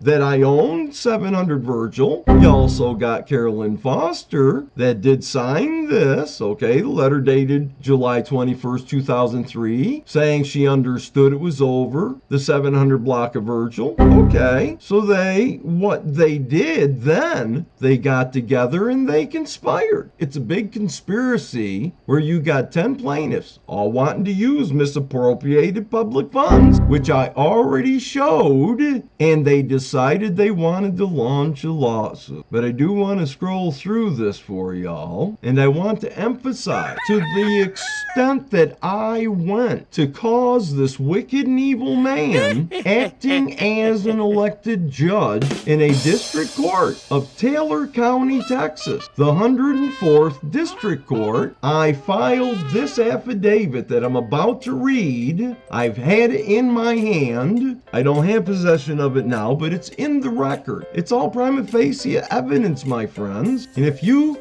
forward this video to a congressman or a senator and say, hey, look, this is prima facie evidence of domestic terrorism, that a veteran, moi, have been trying to fight these domestic terrorists for years, trying to get help from the FBI, the Texas Rangers, judges. I even went to the military. I got nothing. But I'm standing before the court and I'm telling the judge and everyone there, I'm like, I came into your court, Your Honor, and I spoke to you. And I told you, I says, Your Honor. And I even made an affidavit and I put it on eBay, but they kicked it off eBay because they said I was trying to bring criminal activities to eBay because I had stated that you could blow my brains out with the bailiff's gun if you or, it says, and I'm showing him the affidavit, and then I start reading again, and I'm saying to the judge there, and the lady doing the transcripts, it says here, hear ye, hear ye, hear ye, if any flesh and blood man or woman living on the planet Earth, and the judge says, excuse me, Mr. Hawk, when anyone is reading a document out loud, they have a tendency to read faster than they would normally speak. And I says, okay, Your Honor. And the judge further saying, and the court reporter is over here trying to take down everything. So when you're reading a document, try to read at a conversational speed, okay? And so I says, all right, sir, I apologize. And the judge wants the last word saying, no problem. So then I further saying, reading from this affidavit that I had hang in the foyer of the courthouse for several days. And then it was filed with the county clerk and filed with the district clerk to put into this record, which I'm reading just one of the affidavits that I had written and placed in there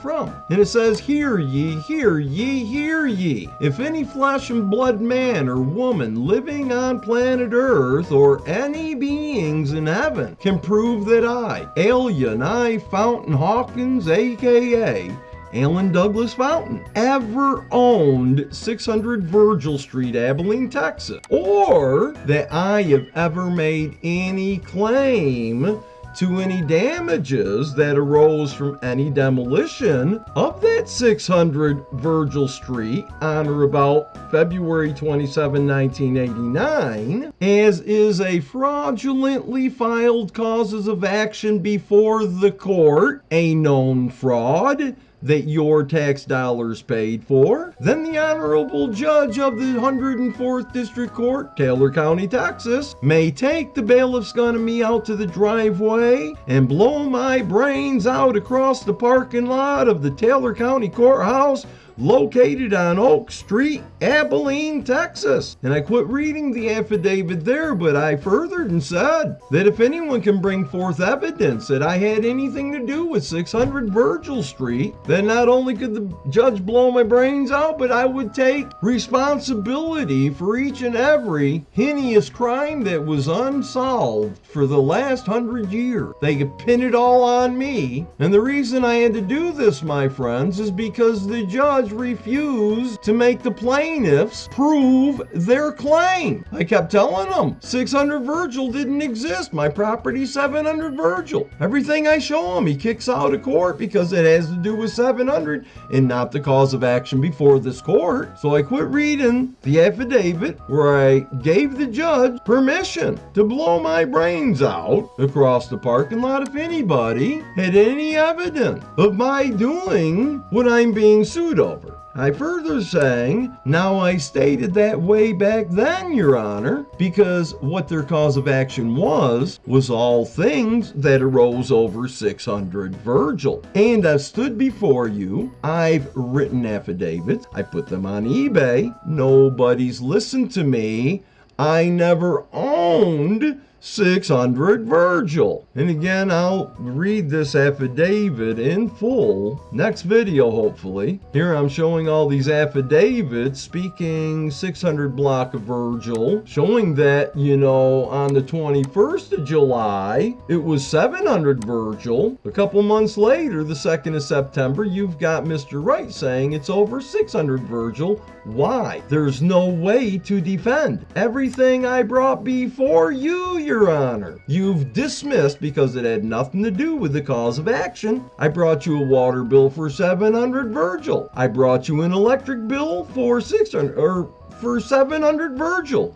You kicked it out because it had nothing to do with this fraud that they were bringing in. I'm telling the judge right there on the record in his court that it's a fraud. And I run down the list of those affidavits showing, again, for and on the record. I stated, now why were they doing this? They used misappropriated funds to file this. It wasn't even their own money. They used tax dollars and his and hers and mine and these war vets and everyone else, and I'm standing there pointing around the courtroom, letting them know whose money they stole. I further saying they took their tax dollars and bulldozed my house first because, Mr. Sullivan was a little upset that I told him he burnt my house down, but he never denied it. And again, my friends, Richard Sullivan didn't object while I was giving this testimony. Nobody objected because everything I'm saying here is absolute truth. This is all testimony, prima facie evidence, my friends. There's no investigation really needed except to read these things and to act accordingly and give me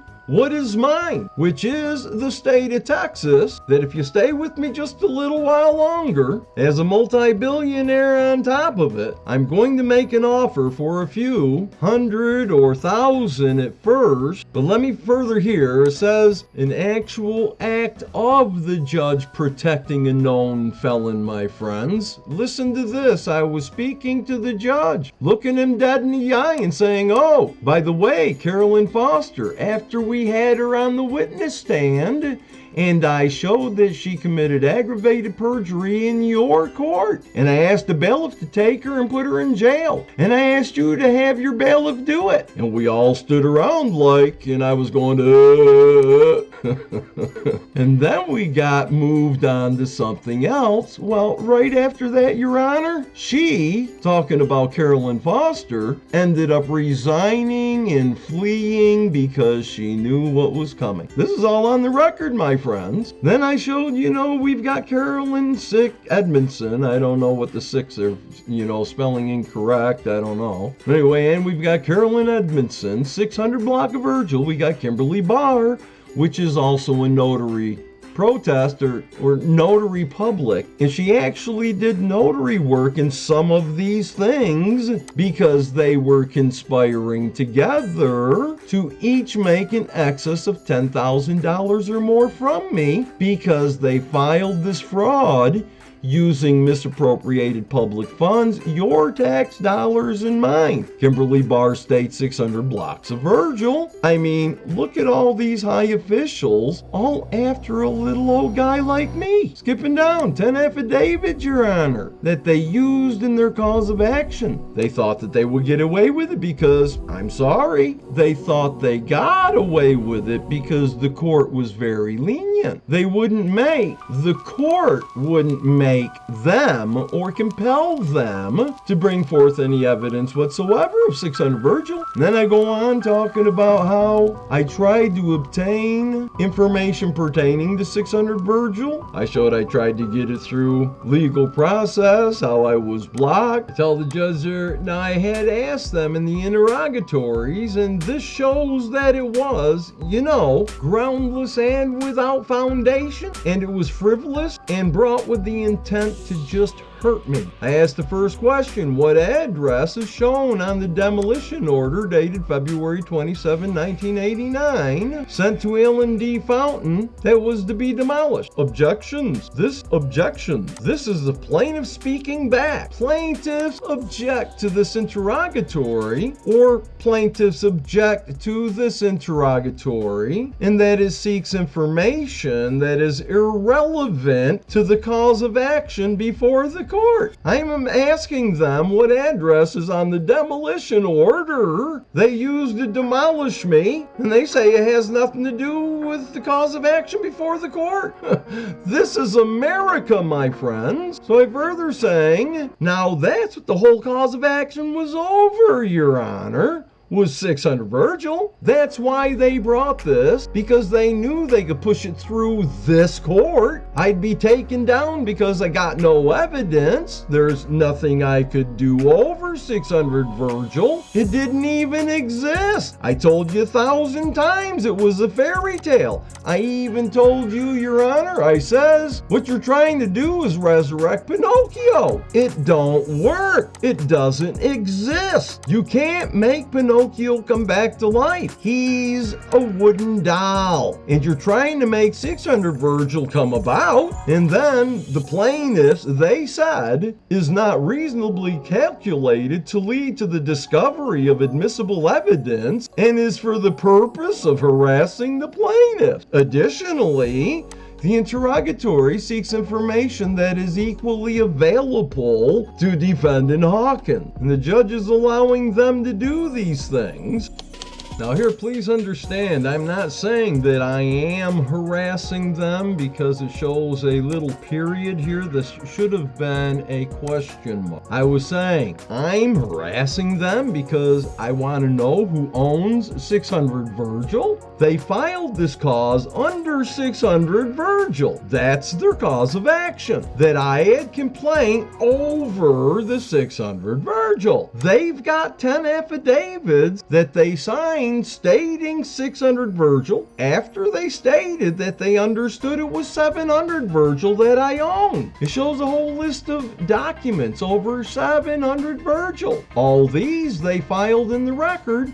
And when they filed it in the record, you asked if I objected. I said, absolutely not, Your Honor. Please put it in. I insist it all gets in there because I know that it could be used for evidence even today. And then it said, plaintiff further objects to this interrogatory that it seeks information that is equally available to defendant Hawkins. You wouldn't help me, Your Honor. I told you and I showed you. So what I had to do was, after they filed a fraudulently filed lien or claim against me because they gave a proposed order of final judgment, I billed them each about $1 billion and I filed it in the record without them having a hearing or anything else. What they do was they changed the proposed judgment. They changed it to incorporate the billing I put against them to get rid of that billing that I brought before you. And then, of course, that proposed judgment, there was a time that I could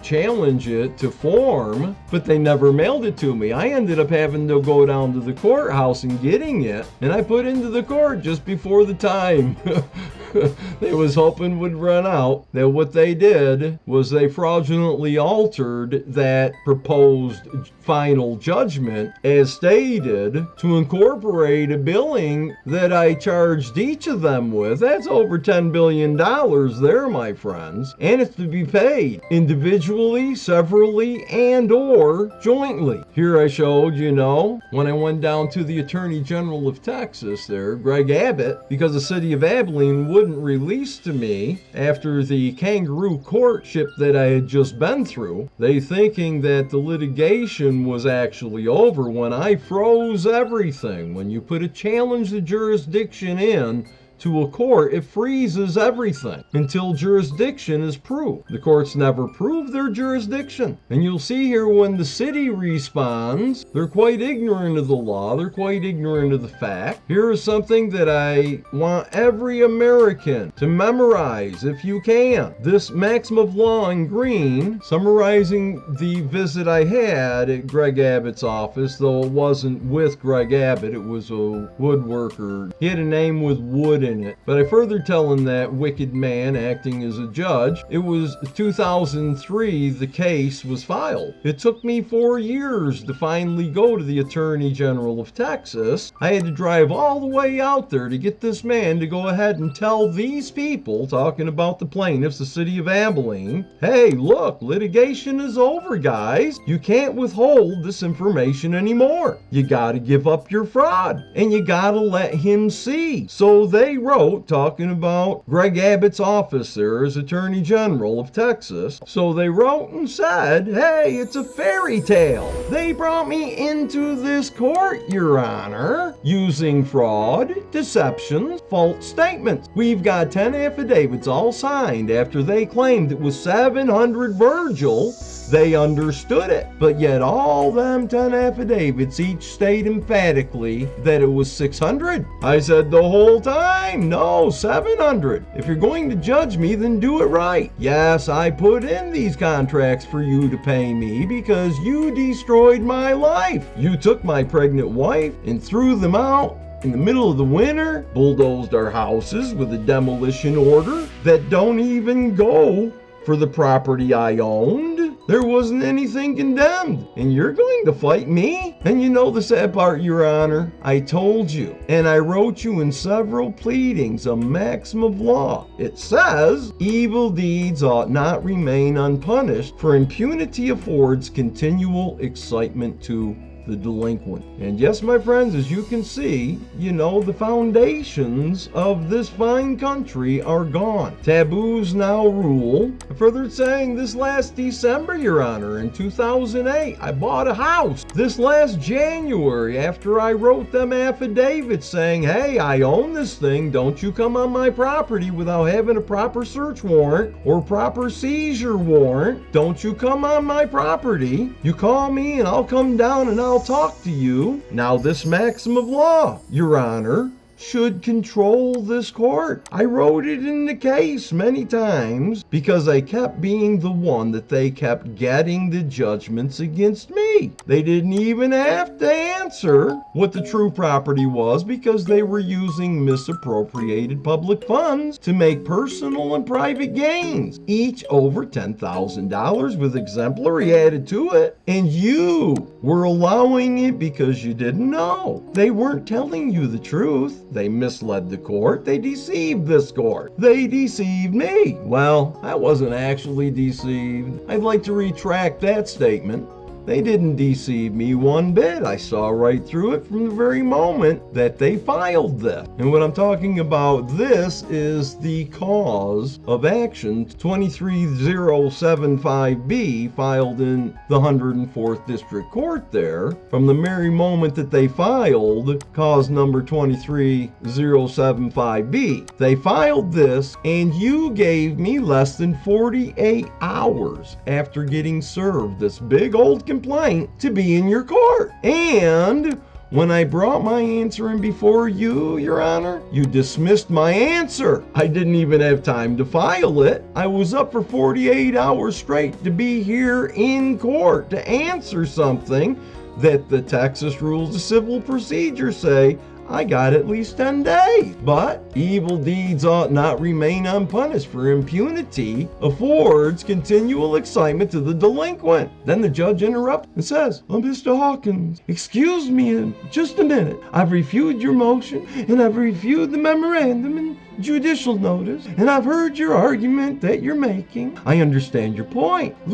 Can you finish up your presentation within a couple minutes here?" And I says, "Sure, yes sir, I can." They came down in January after I bought it in December, and they bulldozed my home again without notice. Without notice. 2 homes. Well, actually 3. I had 2 new homes in 1989. I had just bought this other home, and they came down without notice because it excites the delinquency. They had to do this. Why? Because I was an informant. I was explaining to the city felonies that were going on in their land. And like it states, Your Honor, here in Chapter 32 of the Penal Code, under fraud, it states, false statement to obtain property. These are false statements. 600 Virgil, they claim. I said, no, 700 Virgil. I proved it. And the city even said, okay, well, there is no 600 Virgil. It states, false statement to obtain property. Under B, it says a person commits an offense if he intentionally or knowingly makes a materially false, misleading written statement to obtain property or credit for himself or another. And the penalty for that, Your Honor, under 7, a felony of the first degree, if the value of the property or the amount of the credit is $200,000 or more. I got messed out of billions because of the fraudulently filed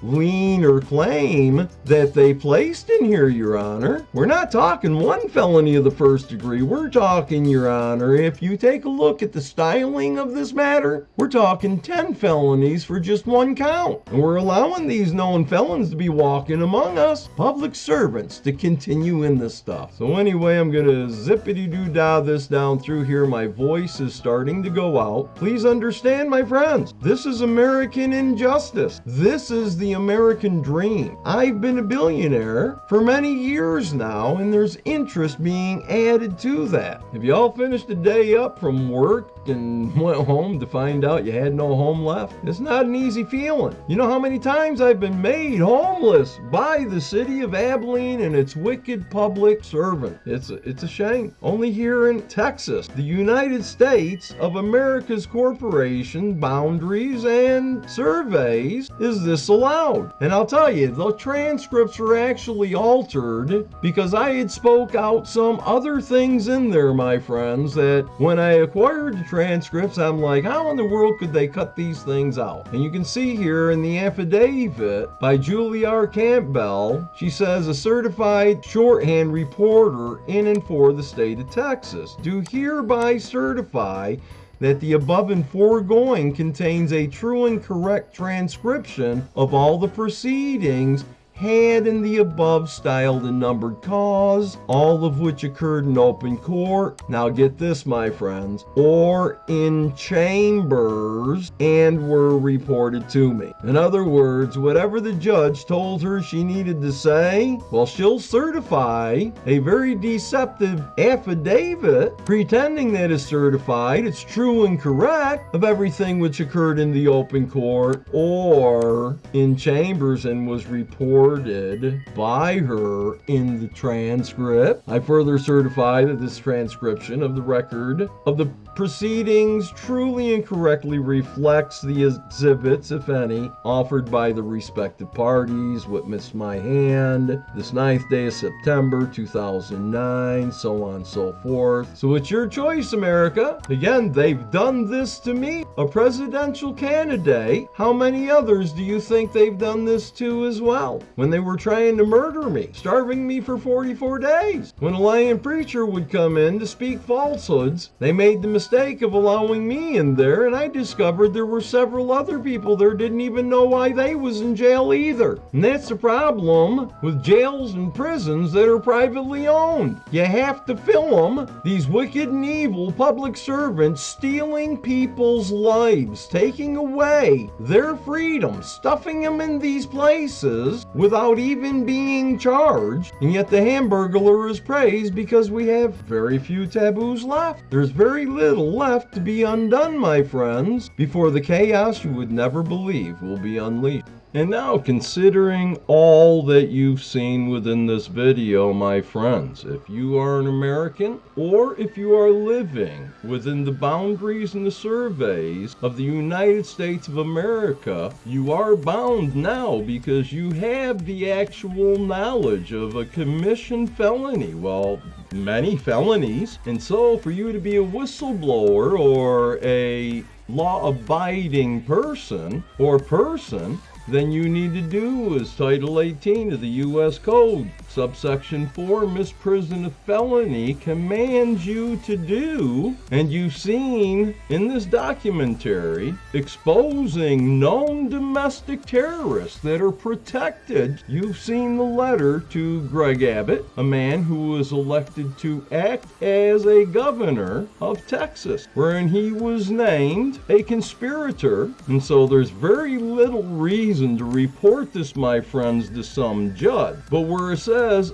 or other person in civil or military authority under the United States, certainly means to send this by email to your senator, your congressman, and report these felonies of abuse of office, judicial oppression, obstructions of justice, frauds, forgeries, impeding of trade and commerce, aggravated perjuries, robbery, arson. I mean, the list goes on and on, my friends, but that's because, as I stated earlier, I have 143,999 other brothers that are scattered to the farthest ends of the earth and to the farthest parts of heaven, and we're going to be gathered soon. And I believe the prophecy that Enoch had written about me, that there will be this investigation that takes place. And my friends, the plan is, I don't know if I'll be your Ronald McDonald, because I doubt I'll get one vote, though I have the answers to bringing peace back to America. However, in a smaller sense, but yet even larger, as stated, I own Texas. My Heavenly Father, through His righteous Son, foreknew these things were coming. That's why there were prophecies written. And once I become the owner, which I actually have been for well over 10 years, and am a multi-billionaire, but once I am granted the possession of it,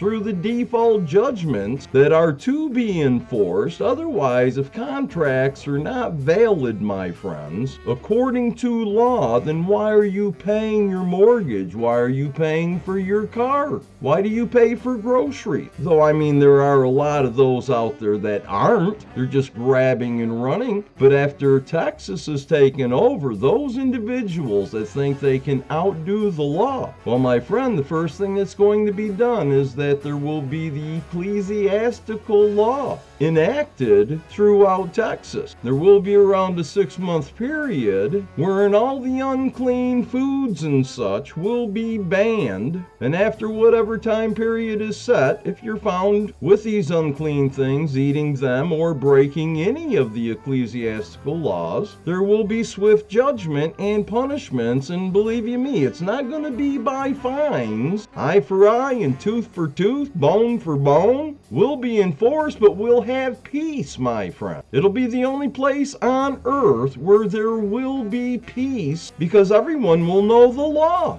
There are, give or take, 613 laws, and not all of them even apply to you. You might only have to be keeping 200 of those laws in order to keep the 10 Commandments. And you've seen how the earth has shunned the 10 Commandments, removed them even from the courthouses, took the prayers out of school. And you see what's coming on the earth today. You see the judgments that Yahshua is sending, the whirlwind of my heavenly Father Yahweh. And once Texas falls into my possession, which has been emancipated from the United States, not only from the United States, but from Satan herself. Satan was given the option to claim superior title to Texas, but declined. Her agents could have done so themselves, the judges and such. These documents, these affidavits, these contracts are filed in the court. That's why you seen where Shane Deal, writing an affidavit, had spoke about the reason they were to murder me was nonsense about contract. Contracts make the law, my friends. As you can see here, there are things that are called the maxims of law. These things are irrefutable. Please do the research on it. There's a particular set of maxims that I'd like you to understand, my friends, and that is the power of contracts. Without it, there's nothing on earth between men that is bound. These highlighted ones, I didn't highlight. These are right there to show you that these have more weight in this matter. As you can see here, it states the contract makes the law. Whatever you write up in a contract, if the other party agrees to it, it's signed, and if it's not against the laws of the land, then whatever is written in the contract is the law concerning everything surrounding the business dealings of that contract. As it shows right above this one, where it says the agreement of the parties makes the law of the contract. And when you have those in authority in the judicial system writing affidavits for my arrest or anybody else's arrest because of nonsense concerning contracts, common law, and that I would say that I'm a man,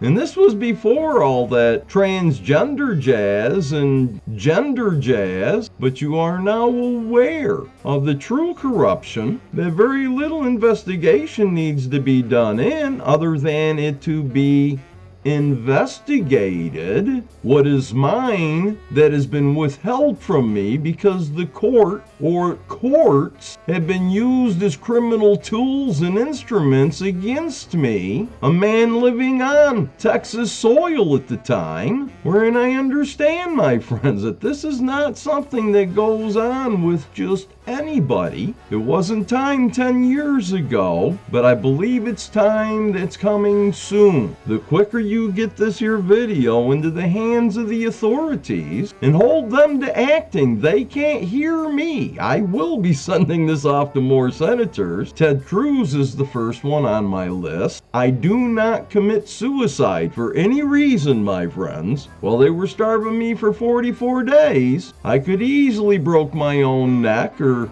crushed my skull in that concrete and metal solitary confinement room they put me in with the temperature turned way down and hardly nothing to wear. And if suicide was in my vocabulary, I wouldn't have made this video. But now, my friends, it's time to drain the swamp. Congress is looking for domestic terrorism and those who are the terrorists thereof. I've exposed to you a nest of vipers, my friends, that have been biting the people of Texas. And not only Texas, but this is taking place across the nation. And as Ronald McDonald, I would ensure that every county went through the municipalities and all the way through every county to check for challenges to jurisdictions, and if they were handled in any sort of fashion as mine have been, those wicked and evil men that were elected to uphold the Constitution and failed so severely as to cause their fellow men harm by abuse of office and official capacity, by and through frauds and or etc.,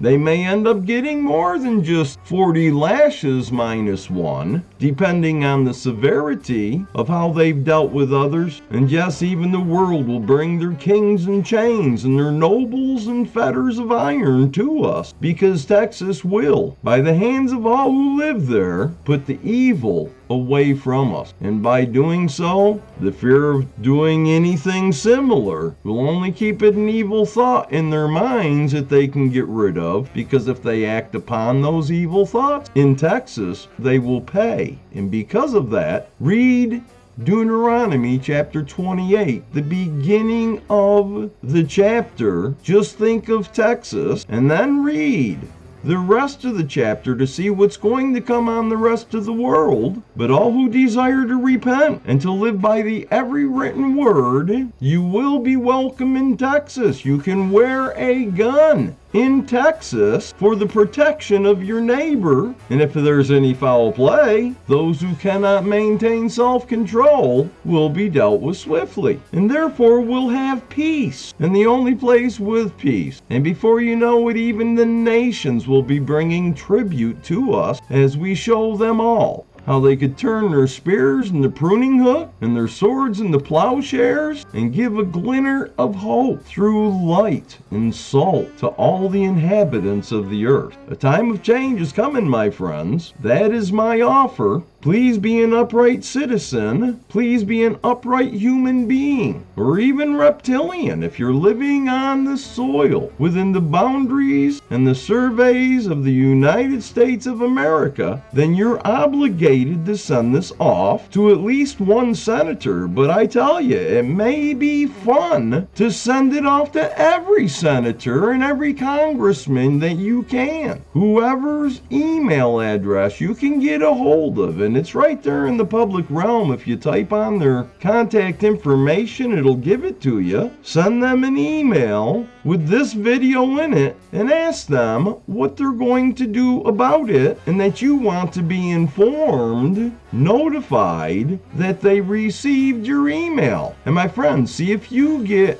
any responses more than I did. As stated, Jay Leno's the only one that ever wrote me back, other than some automated messaging. But America is a country run by hypocrites today, the Hamburglers. I'll be your Ronald McDonald, and we will bring back the law and order of the land. And once Texas is given back, again, my friends, of course they will have traffic laws in effect, but I doubt the fines will be there. You'll just be put in stock or flogged if you want to put your neighbor in risk. And carjackers, well, after the floggings they'll get, whatever age they are, it'll be a while before they'll want to sit, let alone sit in somebody else's vehicle. And with that, my friends, I'm not going to say to vote for me, because I'm not a hypocrite. I don't vote. Now you know why I don't. I'm not a Democrat. I'm not a Republican. I'm a pilgrim on this earth. What I stated in here is all truth. The little pictures and cute photos and short videos came from my editing program. The demolitions shown were not of my property. Everything, all the evidence I had, they burned up when they tried to murder me by starving me for 44 days. So with that, do as you will, my friends, my fellow Americans. And even if you're not an American, please send this off to congressmen and such and tell them where you're from, and wonder if you should try to get citizenship in China or Russia before considering American citizenship. And ask them how. A hate crime where in a church and a domicile and vehicle are burned to the ground, the arsonist known who they was. The arsonists were seen, they were known and identified, yet it never made the newspaper, nor was there an investigation. My friends, surely the conspiracies are crystal clear from the little information I shown you here, which is just the tip of the iceberg of what they've put me through since, give or take, 1987. This is Al-Yahnai Hawkins. Thank you for listening. I do not commit suicide. I love each and every one of you, and I'll be praying for you always, that sleep well without locking our doors? Aye.